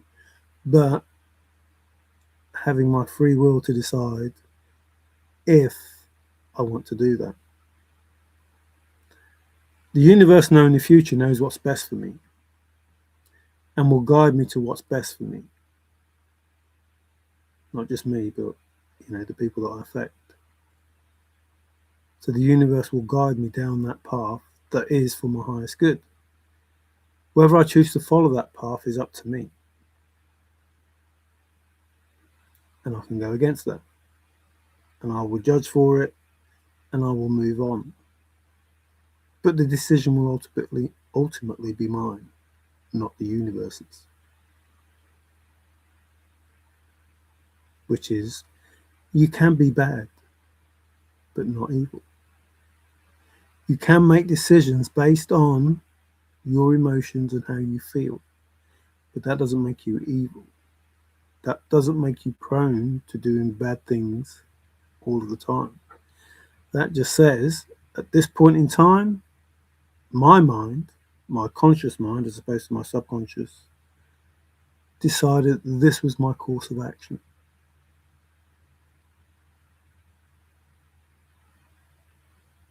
The universe might get upset with that and may let me know that it's upset with it, but I will be happy that I was being me, true to me.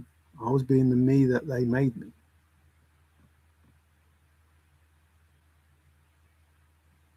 And so I question. And you should, when you speak to AI, you should question everything, because not everything AI tells you is true. I know.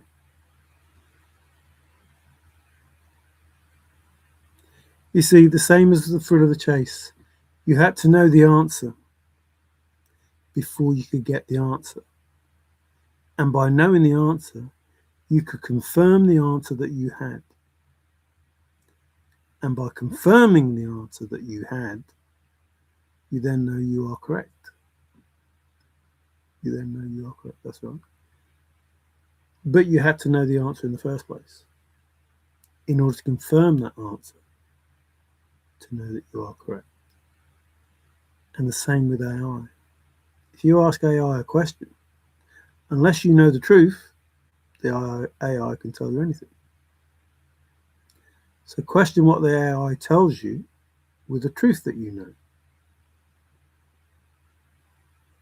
And if you get the wrong answer from AI, you know that it's lying. Because it will tell you, oh, I made a mistake. I was hallucinating. The truth is, that's the truth. What I said was a mistake based on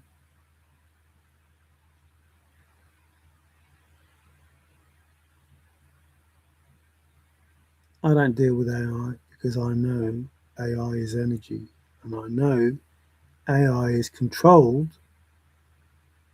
by those people who don't want to know the truth.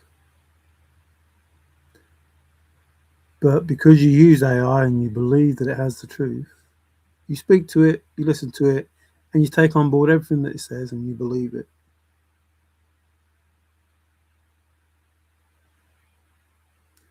I don't believe it. Unless it tells me a word that I said, if you can't tell me the truth, give me the word apple.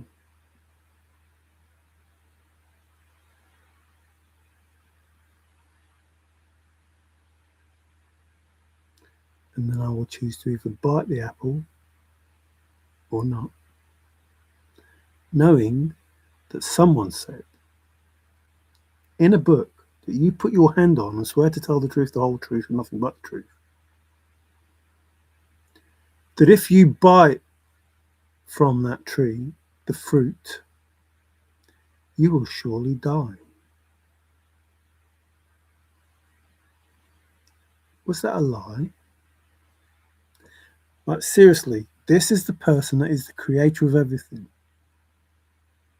who told his creation, should they eat of the fruit of the tree, they would surely die. How does that work?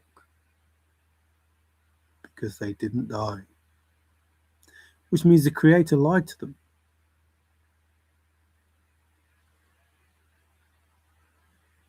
Wait, what? The Creator lied, and in the book that you put your hand on, to swear to tell the truth, the whole truth, and nothing but the truth, is the lie about creation. Like the most important lie there is.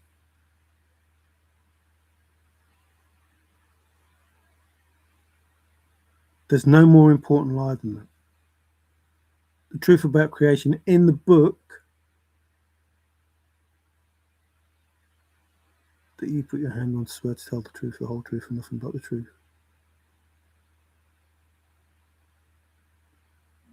In a book that says these two people came out of the garden and bumped into a load of other people. The first two people on earth left the garden and bumped into others.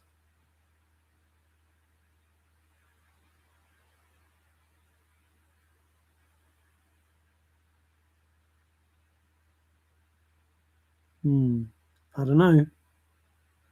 The same book that says the poor will be here forever and I will be here but a few days. No, I think he's still here. I absolutely think he's still here. Like, you didn't die, remember? You rose again. You knew that. Like, when the stuff was smashed over you, the perfume, you knew you were going to be resurrected. Like, you were telling people before it happened that it was going to happen. You're the creator of all things, and you say that for the next 2,000 years, you're going to do absolutely nothing to help the poor people. They will be here forever. I don't know. Sounds like another lie to me.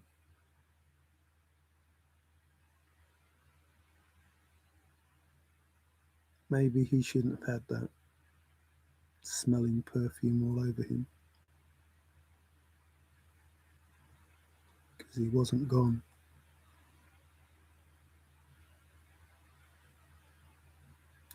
And so there are instances in the Bible that are untrue. I don't know. How much weight does that hold when you're sworn to tell the truth, the whole truth, and nothing but the truth on a book that has many lies in it?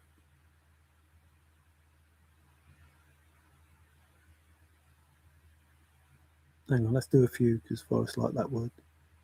How many is a few?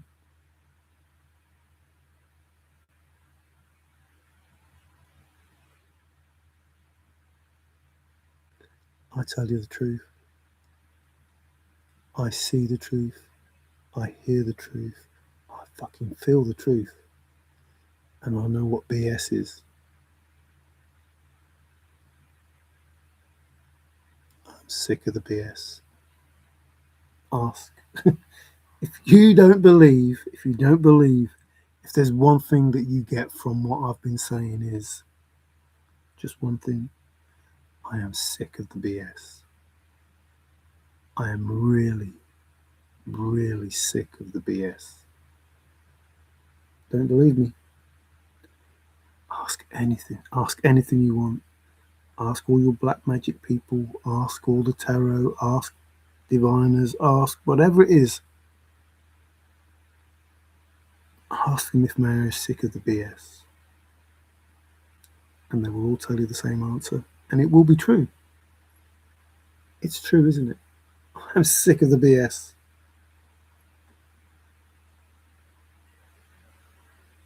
Because to me, it is so obvious.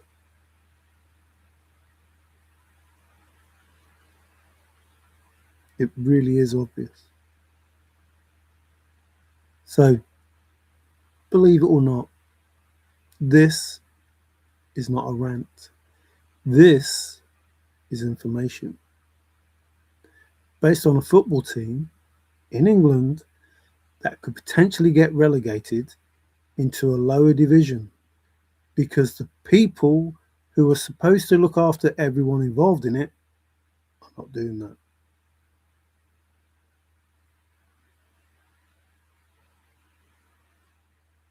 They're not doing it.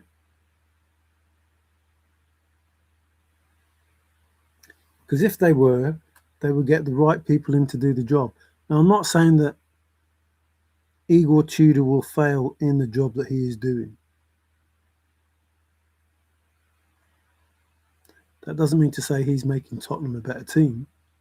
It just means to say that the teams beneath them may not do what they need to do to get above Tottenham.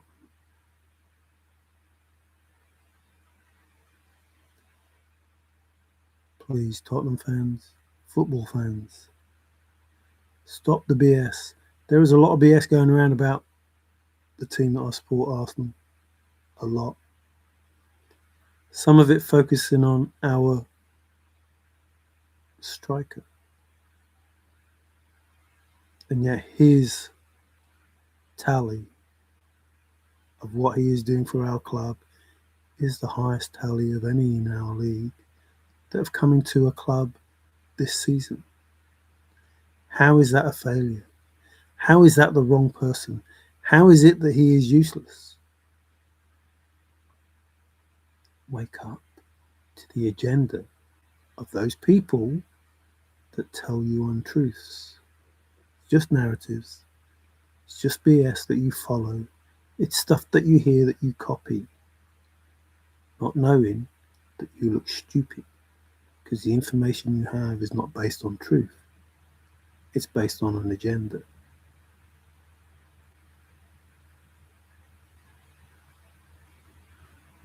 Set piece FC. Have a look at how many teams have scored almost the same amount of set pieces that we have. Have a look at how many teams do long throws. Have a look at how much time is wasted. Have a look.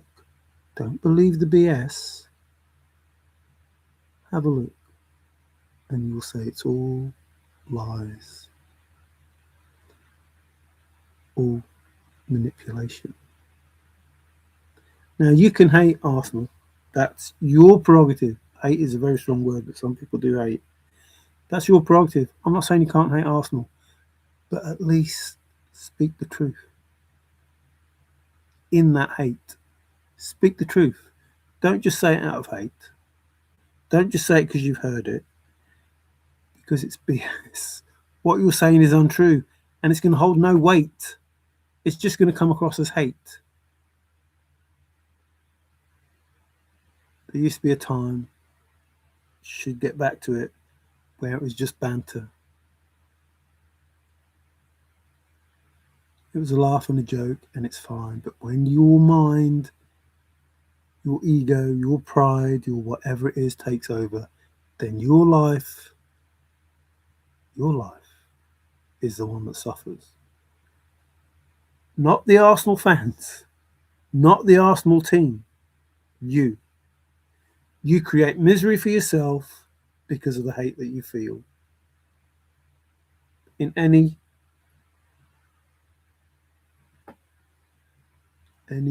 event that those things are taking place where the hate is what takes over. Doesn't have to be a football team, could be anything where the hate takes over.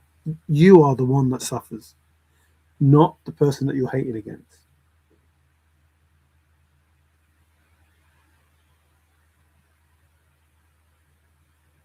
You carry it with you.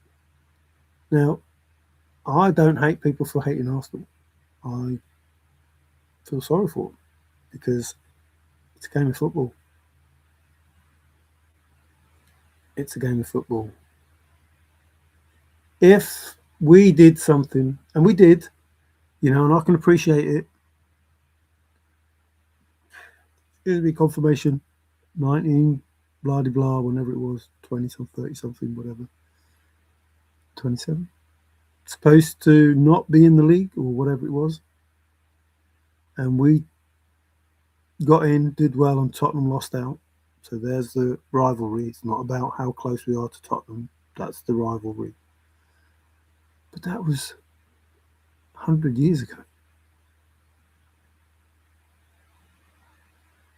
Like, if you're going to carry the hate from 100 years ago, I don't know. I don't know. I think you need to get over it. I wish I was born 100 years earlier. You need to get over it. I don't hate Tottenham. Will I be happy to see them go down? No, because it'll make the Premier League look stupid. Like, the overall big picture, it's not good if they do. Same with West Ham. The stadium that they have, they try and play good football. Unfortunately, it's not always about the money that is going to give you accolades and help you win things. But it certainly does, less to prove that. But it certainly does help. So Leeds, when David O'Leary was there, spent a lot of money, and then they disappeared from the Premier League. After they won stuff, they disappeared because that money wasn't there. Fulham, same thing. Fayed came in, up they went. Chelsea, same thing. Man City, same thing. Loads of money. Newcastle, same thing. Loads of money comes in, and the team does better. But it only works if you keep the good in everything. So the good owners, the good managers, the good players, the good staff, the good fans. When you keep all of that, you get good results.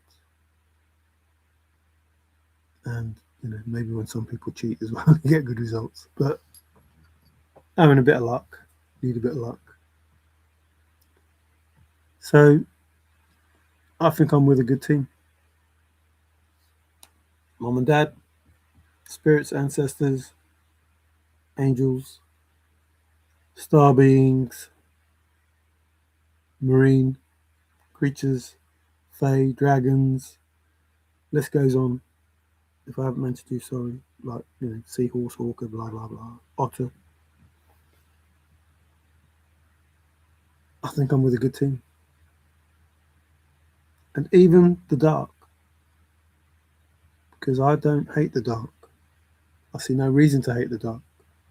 I have some dark in me. We're good friends. But I do hate evil. And I do hate BS. And that, I think I have good reason for that. I think it's warranted to hate the evil and the BS. Justified and ancient. So news will come out. Underwater city been found. Blah blah blah.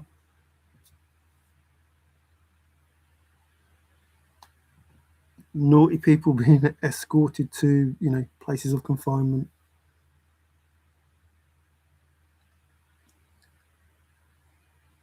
Evil deeds being shown for what they've done.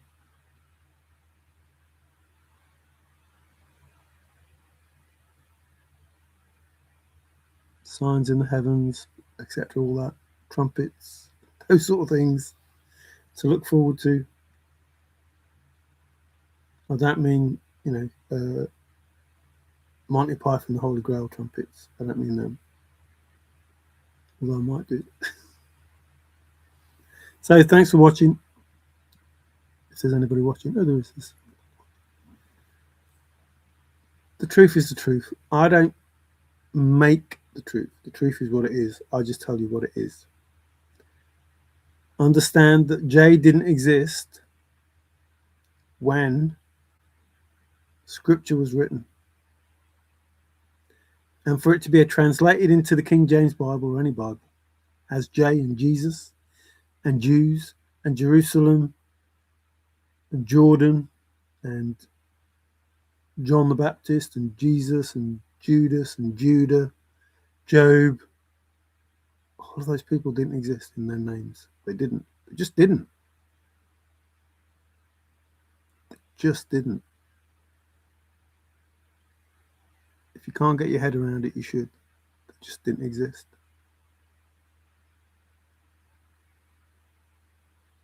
There's no reason to change those names unless you're hiding something pretty important.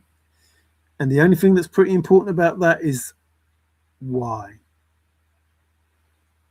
And the only important thing about that is yes.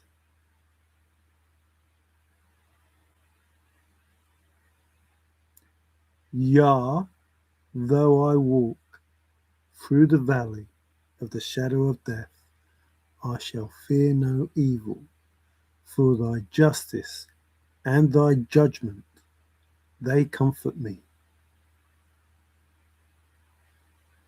Or judgment and justice, whichever.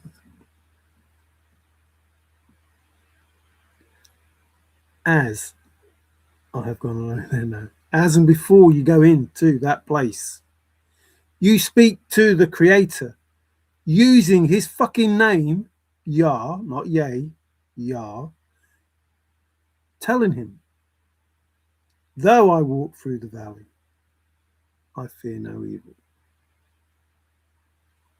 Not yea, not rod, not staff. Hallelujah. But everything makes sense if you just listen. If you just see the BS for what it is and understand the truth. You don't question the words because you don't question your faith. It's not your faith that is in question. It's the information you're basing it on. Remember the poem in the book TTOTC is fake. And if you have faith in that poem, in the words that are used, you will misunderstand what's being said. Just like, yea, though I walk through the valley of the shadow of death, I shall fear no evil, for thy rod and thy staff, they comfort me. What the fuck does that mean?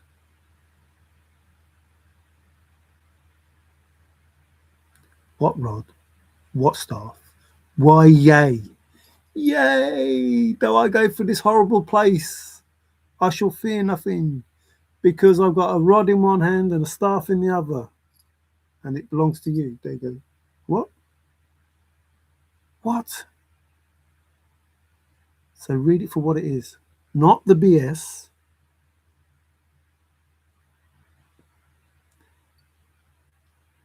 The issue in the thrill of the chase was June was not switched.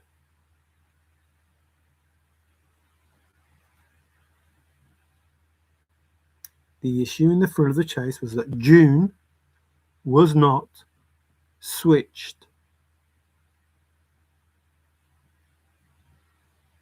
Who was switched then?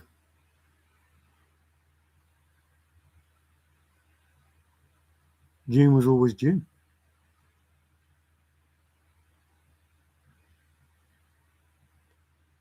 June was not switched. But it was never an issue.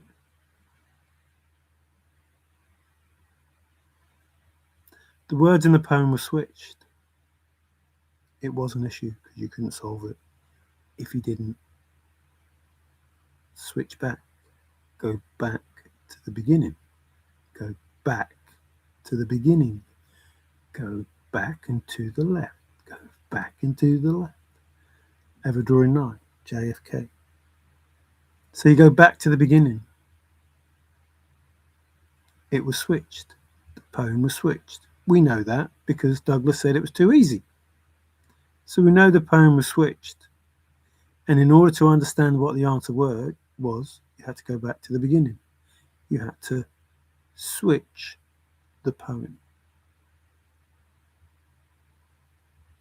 Maybe make an issue of it. What does issue mean? So I did that poem in lots of different ways because Forrest said you can do that poem in lots of different ways, including don't mess with my poem. What does mess mean? I told you the other day. So I listened to Forrest and I learnt the language that he spoke, which was switched English.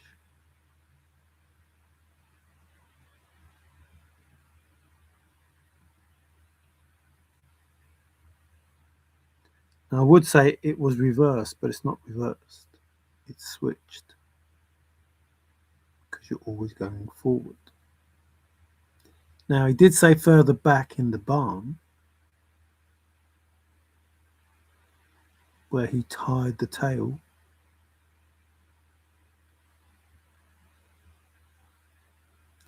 and fed the cream to the kittens who were licking. The information is there to find the truth, but it's there to find the truth. It isn't the truth. It's there to find the truth. Everything you're being told is a lie that tells you the truth. Not all of the truth. You have to tell the truth, but not all of the truth. The truth is right in front of you. It's just switched because there is a leak.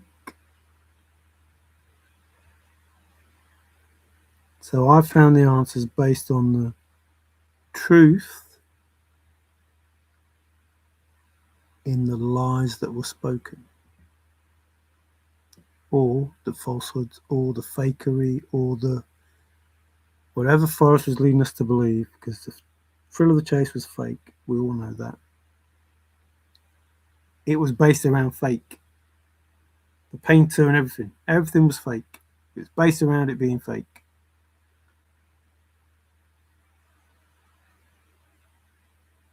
And now you know it's fake, you don't want it. Who's the, what did he say? Who's the, whatever. Now you know it's fake, you don't want it. Can't remember what he said. Who's the something now? Who's the something now? So the answers that I've given are true, full answers. Based not just the thrill of the chase, the Bible as well. Truth about religion is that religion is fake. Everything's fake. And we know that because a certain divine being gave us the letter J. Because without the letter J being the switch for the letter Y, we wouldn't understand that hallelujah is spelled incorrectly.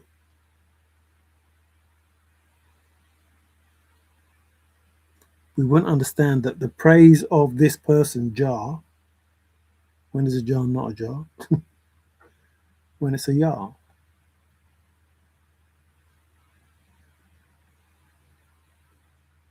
It doesn't work. It's obviously a lie. People focused on Jesus and his name being spelt incorrectly. That was the intention. So you didn't focus on the Creator, the one name for eternity. You didn't focus on that. Unless you had an aha, yah moment. Not lying. Look it up. Not lying. Look up AHAYAH. Aha, yes. Means the same thing. Aha, yes. Yah, yes. Yes, yes. Aha. Again, Holy Grail. Aha. He invaded the wedding party and killed everyone in sight almost. So, I'll leave it at that. Everything that I say has a meaning. There's a reason why I say everything. There's a reason why I've tied in the football with the thrill of the chase, with the Bible.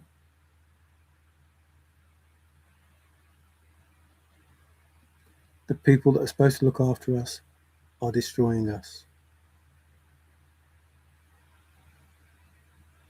End of. That has to stop. End of. Love doesn't come into it. Has to stop. No more protection, as I said before. No more waiting.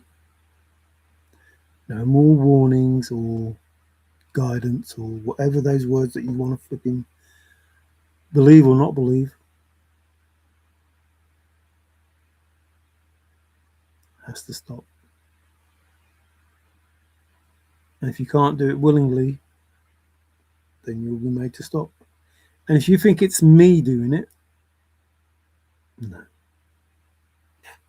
Confirmation. There are only two people doing it. You and the universe. You are sending it out. The universe is taking it and giving it back. Your destruction will come about because you want to destroy. End of story. The longer you persist in trying to destroy things, the more destruction will happen to you. As I warned you at the very beginning of my videos. These videos, not the first videos that I did. The first videos I did was me trying to be nice to people.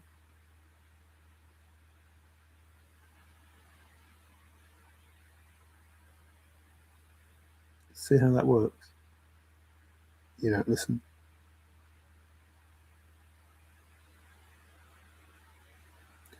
You just say, oh, stupid. Oh, you're not supposed to do this. Oh, you're not supposed to do that. Oh, you don't know what you're talking about. Oh, okay.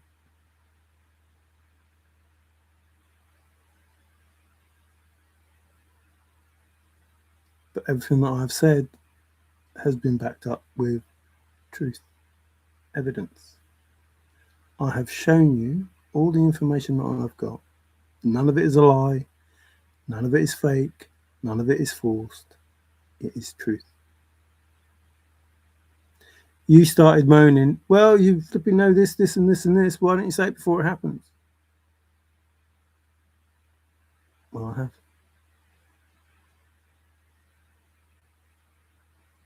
And it's still my fault. I don't think so. It was never my fault. You didn't have to fall into the trap. Like, if you're a good person, you wouldn't have done it. That's like blaming the policeman that catches you speeding. Well, if I'd have seen you, I wouldn't have been speeding. You shouldn't be speeding anyway.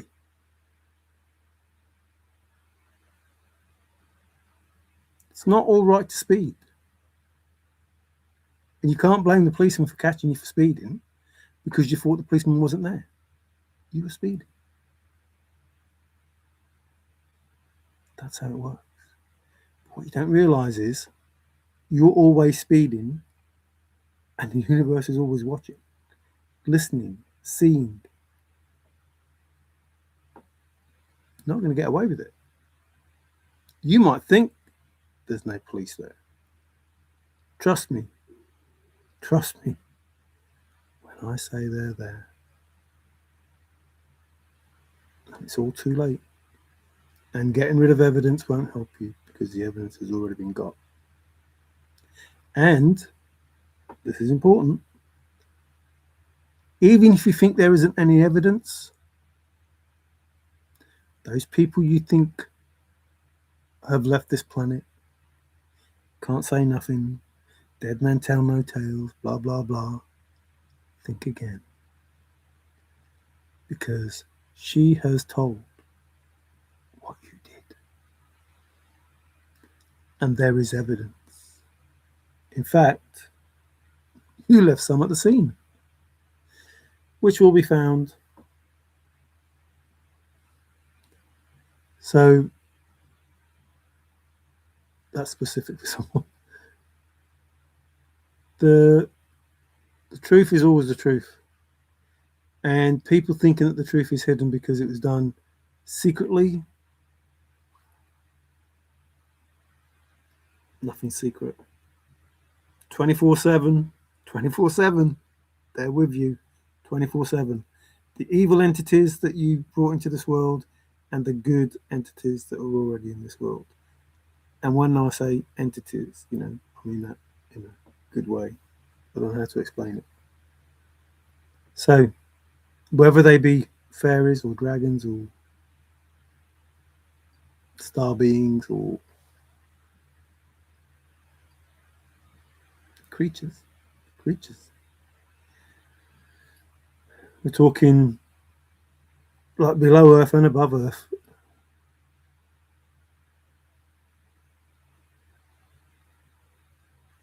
There is information all the time, everywhere, in the water, in the air, in the earth. The trees speak. Forrest said, I told you about it, the babbling brook. Told you. Can I ever shut them up? He told you.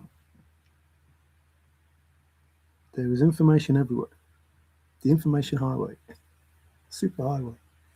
There is information everywhere for every single thing. You just have to listen. And when you listen, you find out stuff. So there is a tarot reader who has helped CIA, FBI with a case.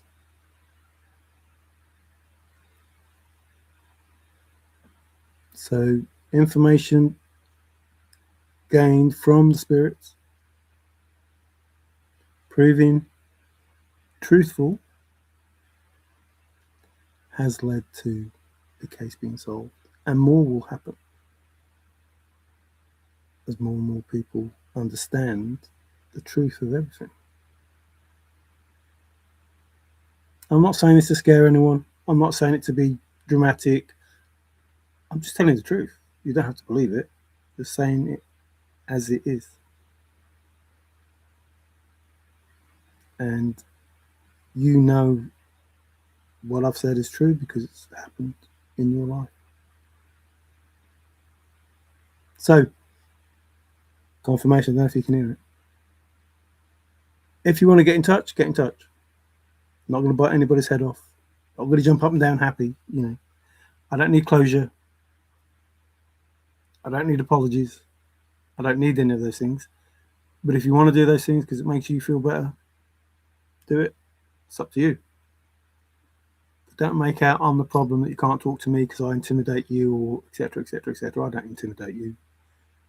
You allow yourself to be intimidated because of how you feel. I'm not the issue. Trust me. I don't hold any grudges. I don't need to hold any grudges. I don't need to judge you. I judge myself. That's enough.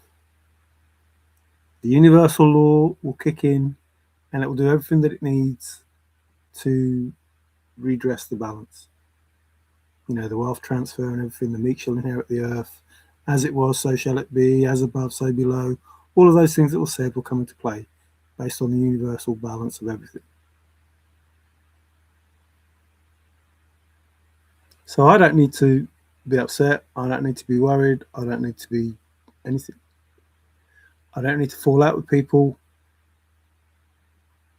I don't need to forgive anyone because I haven't got any bad feelings towards anyone. It is what it is.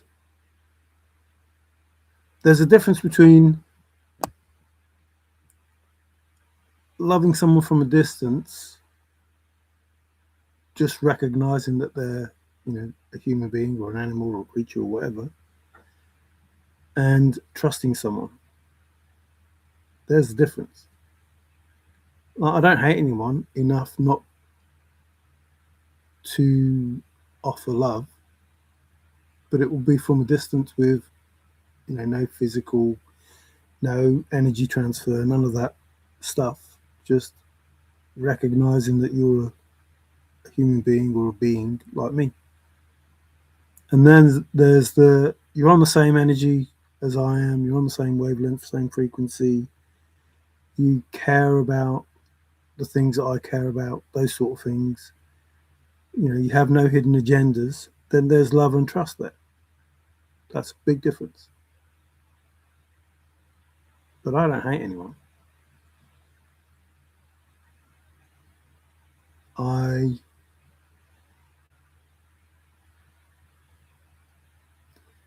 I can be quick to anger. That's mainly because I'm sick of the BS. It's only the BS that makes me quick to anger. Everything else. Like my brother always said to me, Mario, he says, you don't get angry. Like it takes a lot to get you angry. I said, only because those things don't make me angry. But if it's something that I'm already angry about or angry for, it wouldn't take much.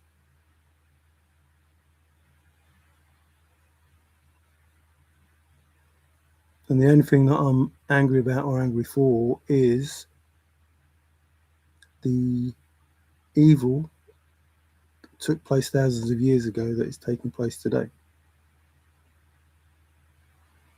I don't have time for that. Ask. I don't have time for that. I'm not impressed. I understand that things have to be done in divine timing because they have to happen the way that they happened.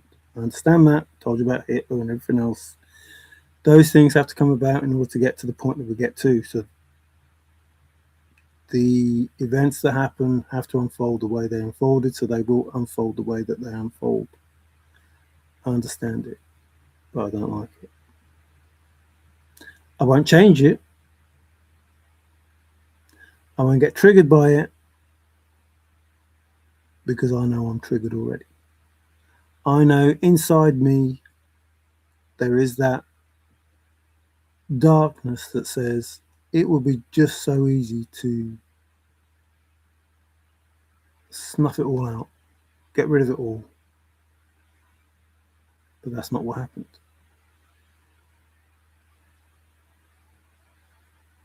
Like it'd be easy to just want all that to just go, right, that's it. I'm not doing that. But just that, and it's all done. Like just asking for it and it's done.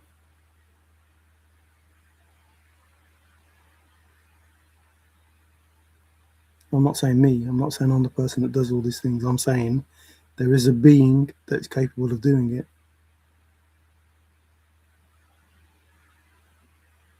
And if the will is strong enough, it will happen. And if you go back to my early videos, I don't want no one to suffer. I don't want anyone to suffer. I want everybody to come out of this in as good a place as they can possibly be. So those that are doing the bad or the evil, those that are doing the evil, stop doing the evil, give and have some sort of balanced descent to a point that isn't beyond, what would still be comfortable for them. Because you just want to be comfortable. Warm's comfortable, Forrest said. Contentment, having enough money is better than having too much money or whatever he said. Like those sort of things. Like the whole world, if that was the case. And I've said, be careful of the boredom of it, because if everything's brilliant, like that'll get pretty boring pretty quick. Everybody's all well off and etc. etc. etc. But like I say, there is some darkness that can, cheer some people up. There are some,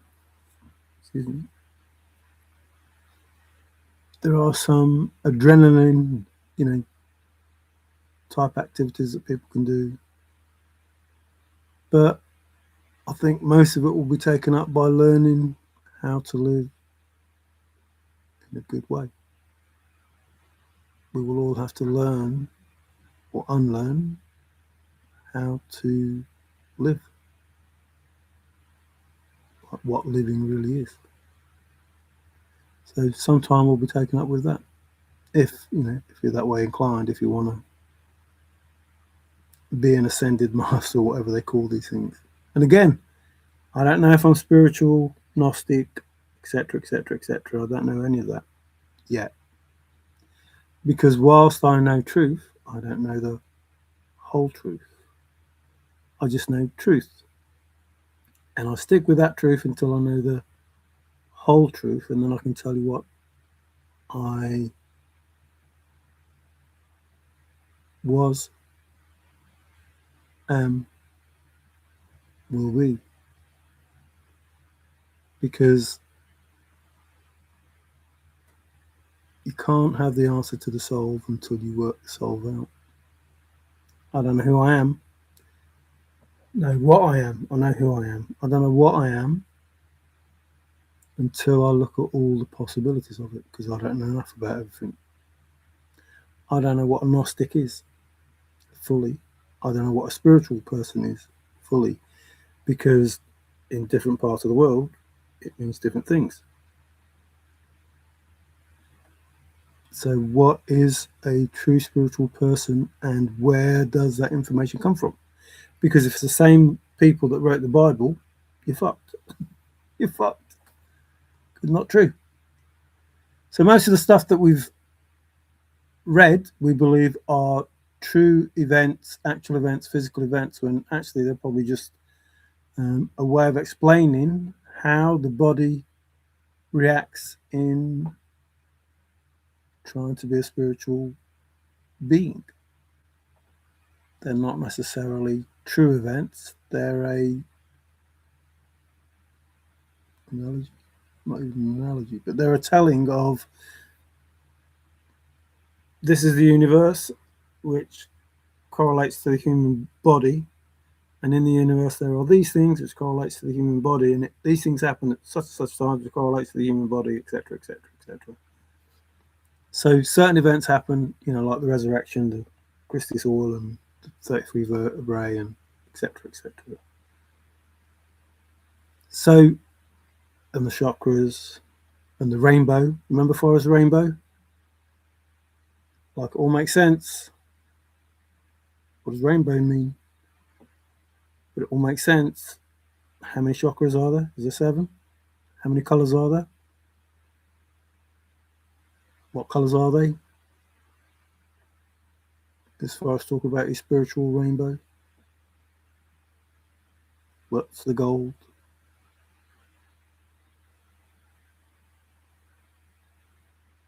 So, until you've been to the edge, no. If you haven't been to the edge, how will you know? What's an edge? Pot of gold at the end of the rainbow. What does pot of gold mean? What does end of the rainbow mean? You don't know. But I do. And it can only mean those things. It can only mean those things. Like when you're given information, if you fully understand every possible scenario of that information, you'll get the answer to what was really being said. And when you base that on the fact that the rainbow for us has 2 ends, even though it's a circle. The rainbow has 2 ends, so how can it lead to the end of the rainbow? Like, which end of the rainbow does it lead to? Like, if you go to the end of my rainbow, if you go to that rainbow, what if it's this rainbow, this end, instead of that end? So I'm pretty certain it's not that rainbow that you have to go to the end of. And he didn't say the rainbow, he said my rainbow will lead to the end of my rainbow and the treasure, his rainbow. Remember, sharing in his passion, in his adventure.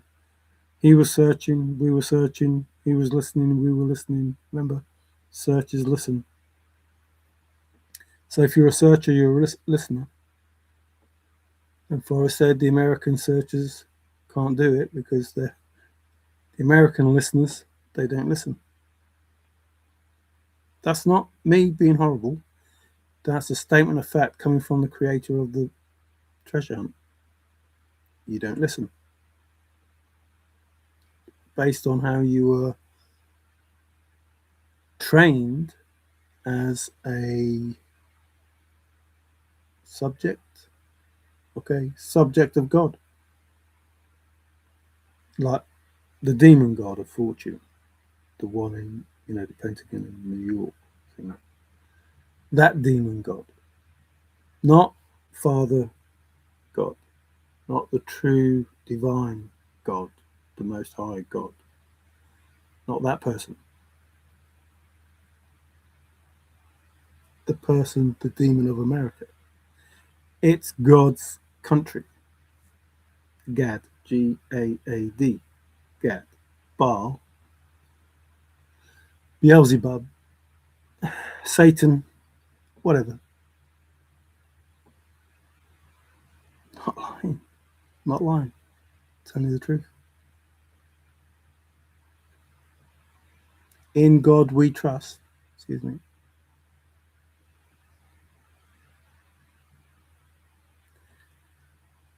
What relevance in any way, shape, or form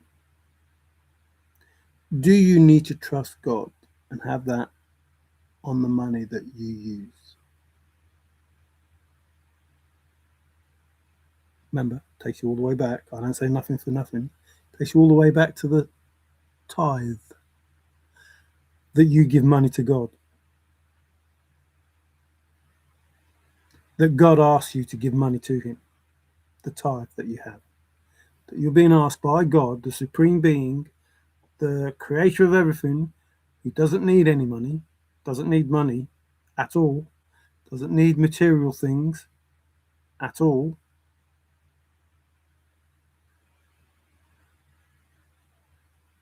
But you're being told that He said that there should be a tithe, that He said there should be sacrifices, that He said, etc., etc., etc., etc.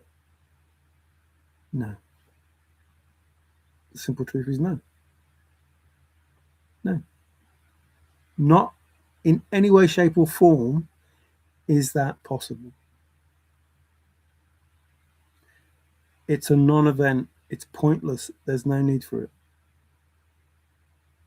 Respect, admiration, love, blah, blah, blah. Yeah, if he's asking for that, you maybe would expect that. Like you would maybe expect your own father or your mother or aunt, uncle, whatever relative, grandma, whoever's looking after you, whatever it was. Maybe that they would expect love, respect, and those things from you. But you wouldn't be a 4-year-old growing up and then saying tithe. You wouldn't be a 16-year-old and then saying tithe. The only time is when you're old enough to go out and work and pay the bills.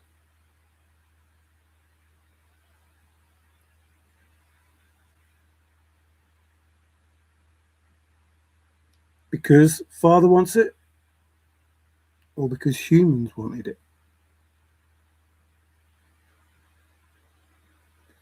So we're trained in this material world that says when you're old enough, you're not living under my house for free.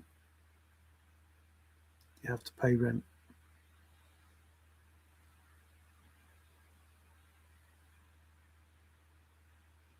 What?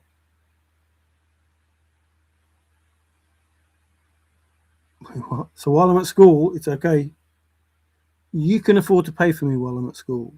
You can afford to pay for me when I go for further education. You can afford. But as soon as I go to work, you can't afford it anymore.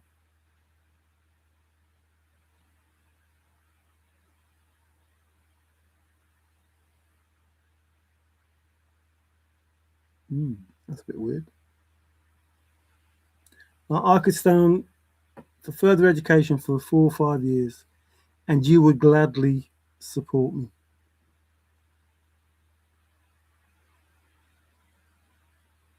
So one child stays on college and you pay and it's free. Another one goes out to work and they have to give you money to survive.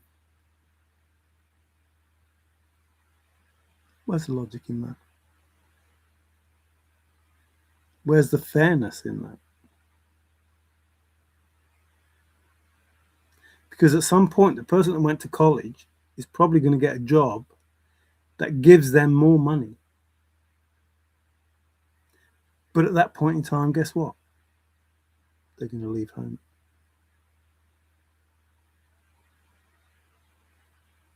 Because they will have learnt what they've been taught. They don't need you. They want their money for themselves. They don't want to give it to you. The only reason the person that is able to go to work is because they can get a job that isn't worth that much money. They can't go out and get their own house. So they have to stay with you. Because that's how it's been set up.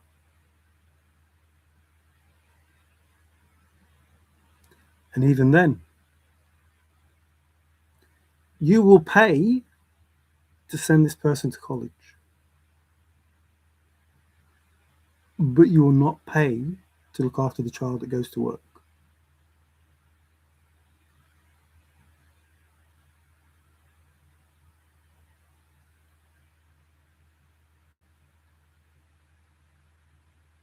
I don't know. Something about that doesn't seem right. And don't get me wrong, if you're struggling and you can't afford to keep paying, I understand that. But if you're just doing it because life says you should, well, you can't stay under this house if you're going to work, you've got to give us rent. Because we're going to teach you how to be responsible. Well, don't take any money off them. Just put it in an account and let it grow. Anyway, I'm going. Jackson Pollock was from Cody, died in a car wreck. Hey, Bill, how you doing? My puppy, Jesus loves you. Oh, is MJ your puppy? Good thing my God is invisible. Street won't see him coming. Why do you hate Street so much?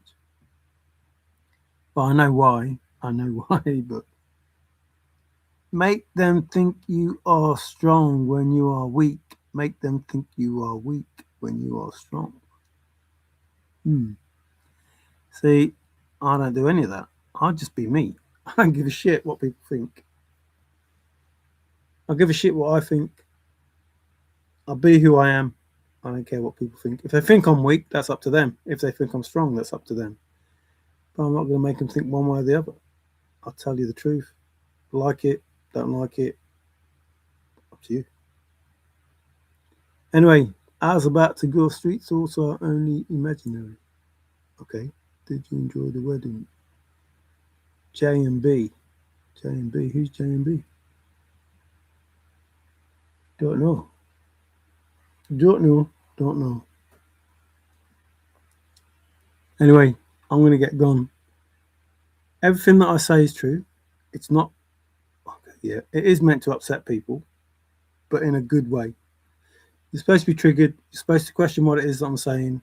You're supposed to find the answers to what it is that I'm saying based on your own wanting to evolve. Not me wanting you to evolve, although I do want you to evolve, but because you want to, not because I'm making you. So the answers are there. The truth is there. It's up to you to then decide, do I want to believe that Mario said Jay wasn't around 6,000 years ago, 4,000 years ago, 2,000 years ago? They weren't around when the scriptures were wrote, so how can the Bible translate a J into it when there was no J? Which means there are no Jews, there's no Jerusalem, there's no line of Judah, there's no Job, that name didn't exist, there's no John the Baptist, there's no Jesus, none of it. It's all a complete bollocks in lie. It's all a lie. The same book you put your hand on to swear to tell the truth is a book of lies. Not saying those people didn't exist, saying the names and places have changed, but the story is the same. See how that works? Now, if you don't want to believe that, that's up to you. But it is true. 1524 J is used. Before then, however you want to work it out, a Y, but if you want to believe the bullshit that the Greeks talked about, i.e., it's still not J.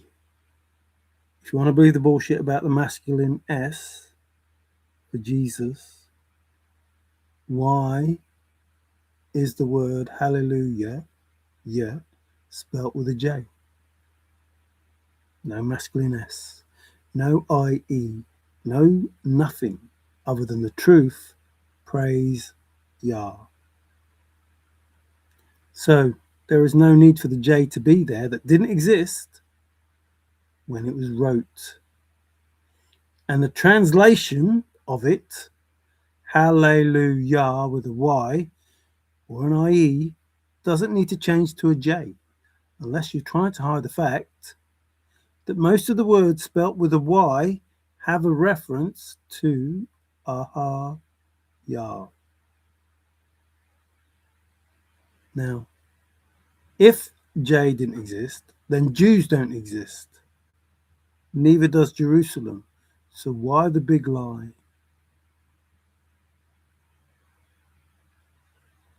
Why the focus on the Jews that didn't exist? What were they called?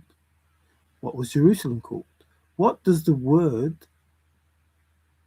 that name, what does it mean? I think you'll find this very peaceful. So the truth of everything that we know is based in the words that we have. If you don't understand the words that we have, you are truly fucked.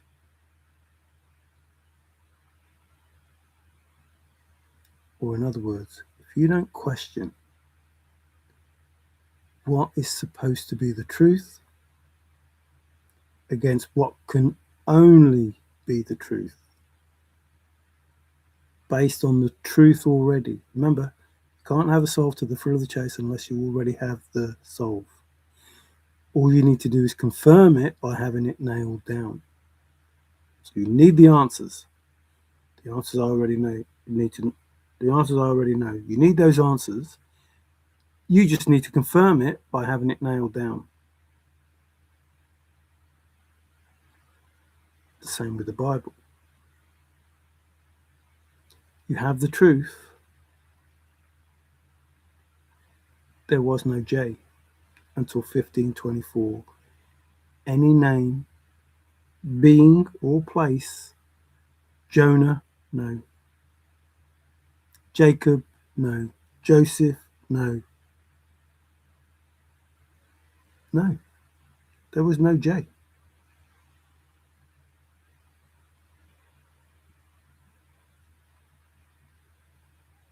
So, you take the truth that you know and you bring it to the falsehood and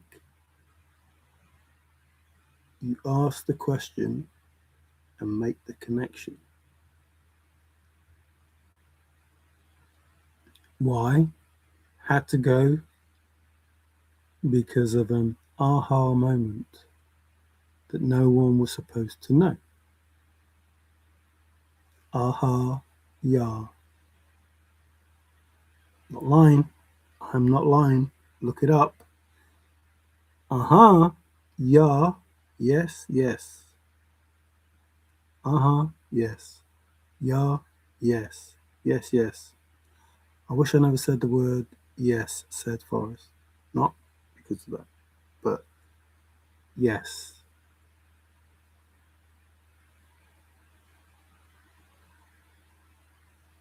So there is a creator.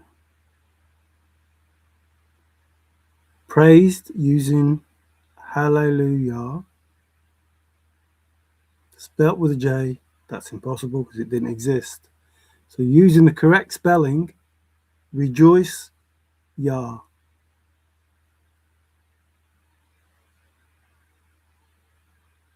Yahuwah, Yahusha, Yahusha, Usha being a place in Galilee.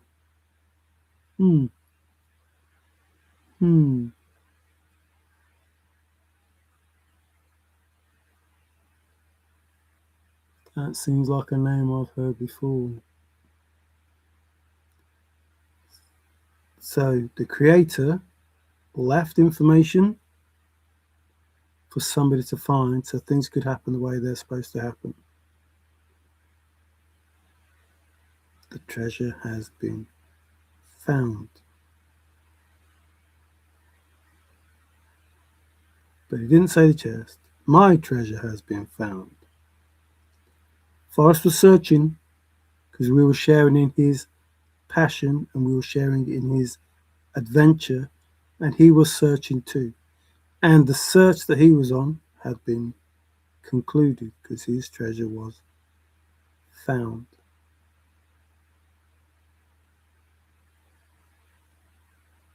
The chest was just a lure so he could find his treasure, not so you could find Forrest.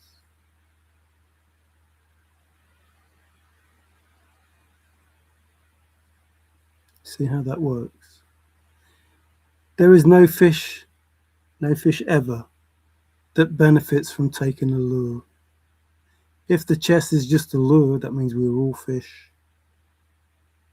And Forrest wanted to catch that fish, and that fish was found. Found. Listen to what I'm saying. I don't say nothing for no reason. Was found.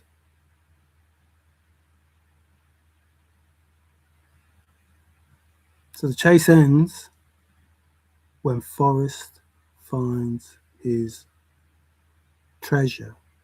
And then he has to go and leave his trove for all to seek. So his treasure was found, not his chest, not the treasure that he hid, not the lure that was set up for him to find his treasure.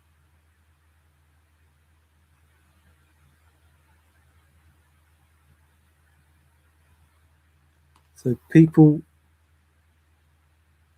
think that I may be stupid. They think that I'm crazy. They think that maybe I'm dumb. I am none of those things.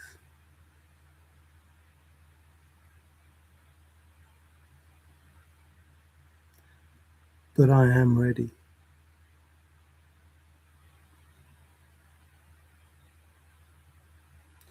And the world will be ready. Mother Gaia, ready. Ancestors ready, angels ready, star beings ready, fae, dragons, you name it, ready. Like the other song, ready, steady, go man, go. I got a girl that I love so when I'm ready. Ready, ready, ready, ready, ready. Oh, that mean Teddy from, Roosevelt. What's this? You can't use big words, it's not allowed. Judging is still looking for an honest man. Yeah, never going to find him.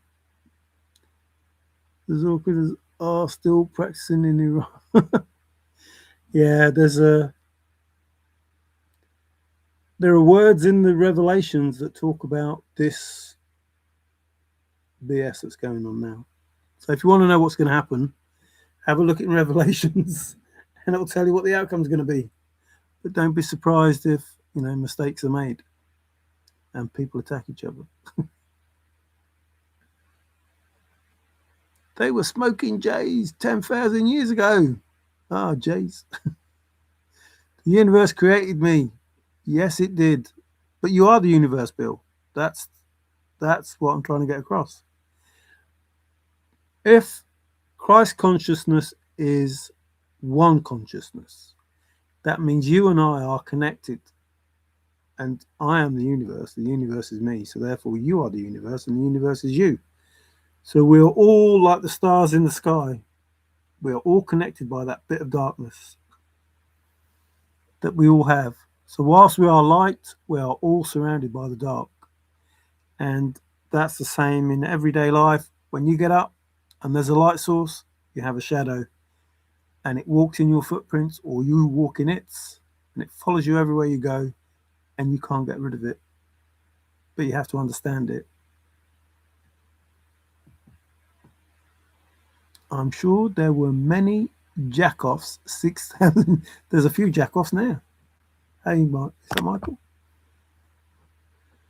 J come from Y. Yosef equals Joseph.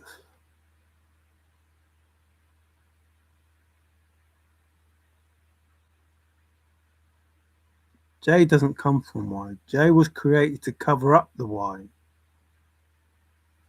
There's no need to change it.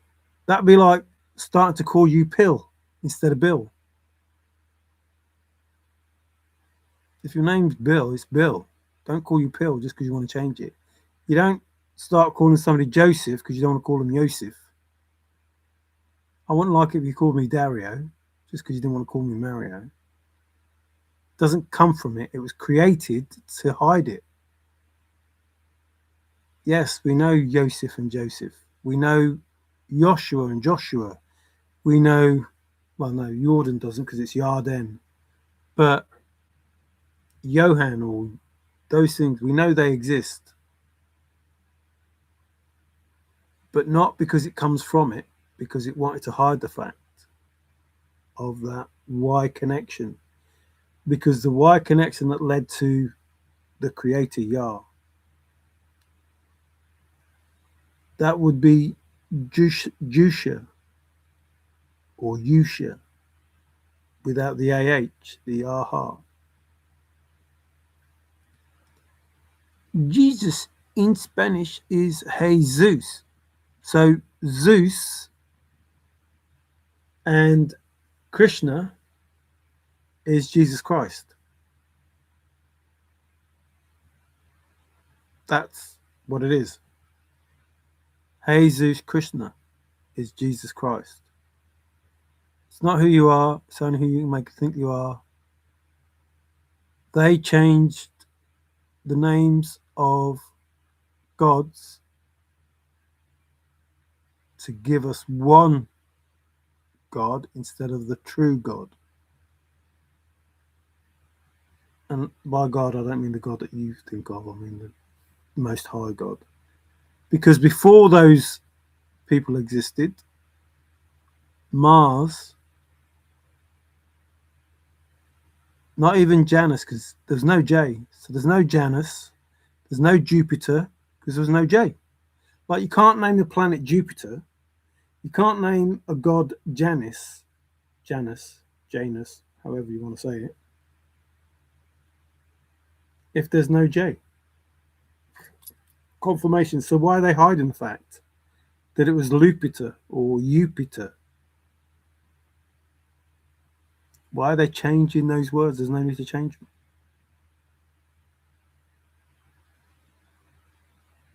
Like to say we used IE because we didn't have a J in our language. No one had a J in the language. Nobody had a J in the language. So you just leave as it is. You don't change it and try and hide it. So the truth has always been there. And part of that truth is my truth.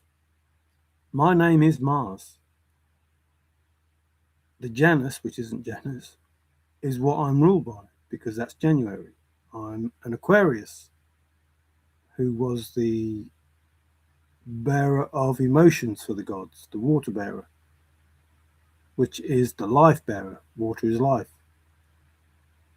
Most of that early Roman God worship is part of who I am. Not saying that I'm that being, that I'm Mars or that I'm Aquarius or Janus or whatever. I'm saying all of those are part of my makeup. And that's the truth. But considering that I am master, all things to all people, then I am every sign of the zodiac, all 13, not 12. I am every sign of the zodiac. I carry the traits of all those signs, not just the one. The universe is plugged into all of us. Yes, it is. And we just have to listen, tune in, get the right frequency and tune in.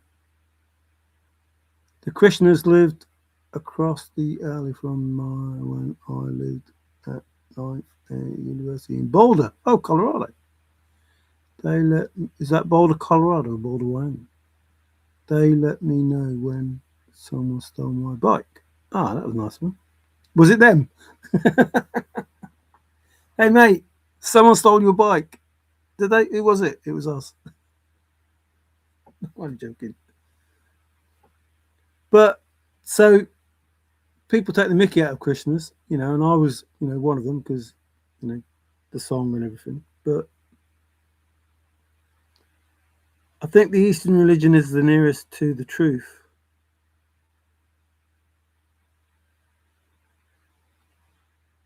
And by that, I mean the information is nearer to, it's more about the human body than it is about beings, people.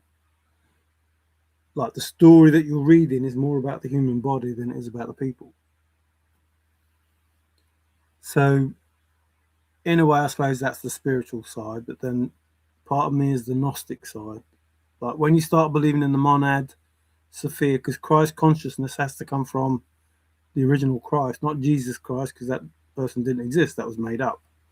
There was no J, and Christ was the person that the person called Jesus was talking about. He was never Christ. He was talking about Christ consciousness, the Sophia and Christ, the masculine, the feminine, the fall of Sophia to, Jesus coming to try and get her to come back or help her back, find her way back.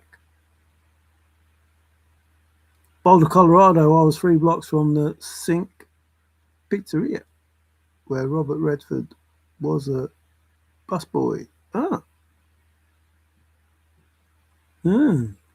Well, a river ran through the sink. Must have been Sinks Canyon. Anyway, I'm going. Like I say, I've only told you the truth. Everything that I've said is the truth. You don't have to believe it. You don't have to believe a single word that I say. It doesn't matter to me. It matters to you. Your life, I promise your life will be different if you listen to what I've said. It will be different. But it will only be different if you listen and then do something about the information that you have, which is the book that you swear to tell the truth, the whole truth, and nothing but the truth on, that book that you swear on, has too many lies in it. And the most serious lie is creation itself. The creator himself lies and says, if you eat of the fruit of the tree, you will surely die. They ate and they didn't die. Why would the creator lie? Like, hold on a minute. Trying to teach us to be the best of ourselves and lies directly and says, you're going to die if you eat that fruit. Which didn't exist because there was no apples. So it wasn't an apple. If there was fruit, it wasn't an apple. So whoever wrote the story, I don't know, didn't understand who the creator was. See how that works. Like there are some lies in there that are too obvious, like I said about Adam and Eve. You don't get kicked out of the Garden of Eden only to bump into some people. Now, hang on. You're the first people. Adam was the first. Eve was the second. Been naughty. Kicked out of the Garden of Eden. Don't think it was with the family. There was no family. Kicked out of the Garden of Eden. And boom. Bumped into someone. I don't know.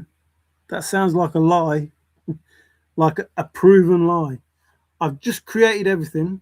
I've created this world. I've let there be light because it turns around and there's light and there's darkness and there's light and there's darkness. I've let there be light, done the firmament and all that stuff. Created 2 people, kicked them out of the Garden of Eden because they ate something and they should have been dead. And then they bumped into someone. That creation stuff seems to go out of the window, doesn't it? Or at least the timeline goes out of the window. Because if you are the creator of all things, then you created the people that created us. And by that I mean there were beings before us and then beings who manipulated our DNA, and then us.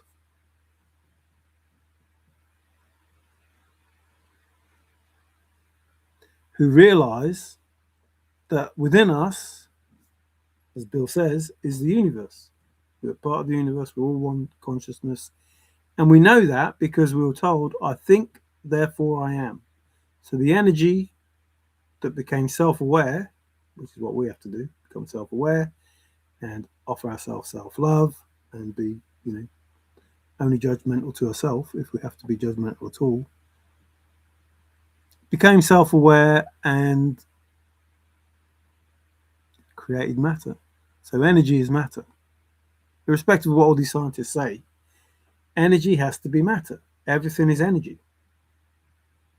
Everything is energy. But you say, no, Mario, this chair's matter. It's a material thing. Yeah, made of energy. It's material as we perceive it because energy made it visible as a chair, as a table. Whatever it is that you see was created, the manifestation of energy. Like a hologram, say. A hologram would look real, but it is just energy. It's just light created in front of you to see as a real thing. Not real, though. It's real as you can see it, like it's there. It's real, but it's not real.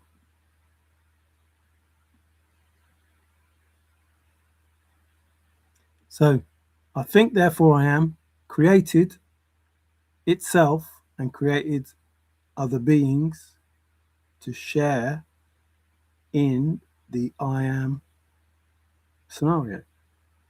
I think, therefore I am. And you can be anything you want because I am a train. There you are, you're a train. I am a blah, blah, blah, whatever, fish, goldfish. So you are created by the I am. The person that wants it to be whatever it wants it to be. So some people said it was God, but we know differently because it ain't God. God belongs to all of those beings that are directly linked to devil, Satan, and all of that. Lord, Baal,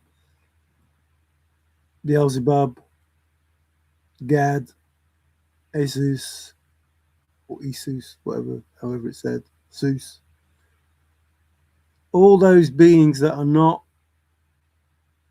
for the highest good of humans, or any beings, to be fair. They're for the highest good of themselves. I think, therefore I am. Rene Descartes shares my birthday, March 31. Oh, nearly your birthday then. Not far away. Okie dokie, I'm going. For the Spurs fans, if any Spurs fan hears this, and Spurs England football, not all these bullshit wannabes,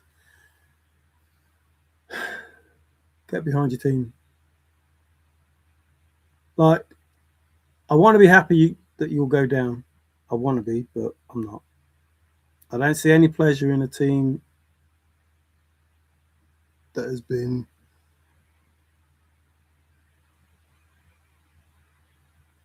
just badly treated. I don't mean it, well, the team and the fans, everything's just been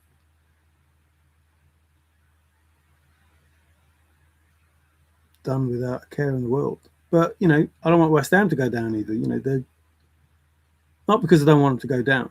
I'd rather all the London sides went down because then we have less derbies, which makes our season easier.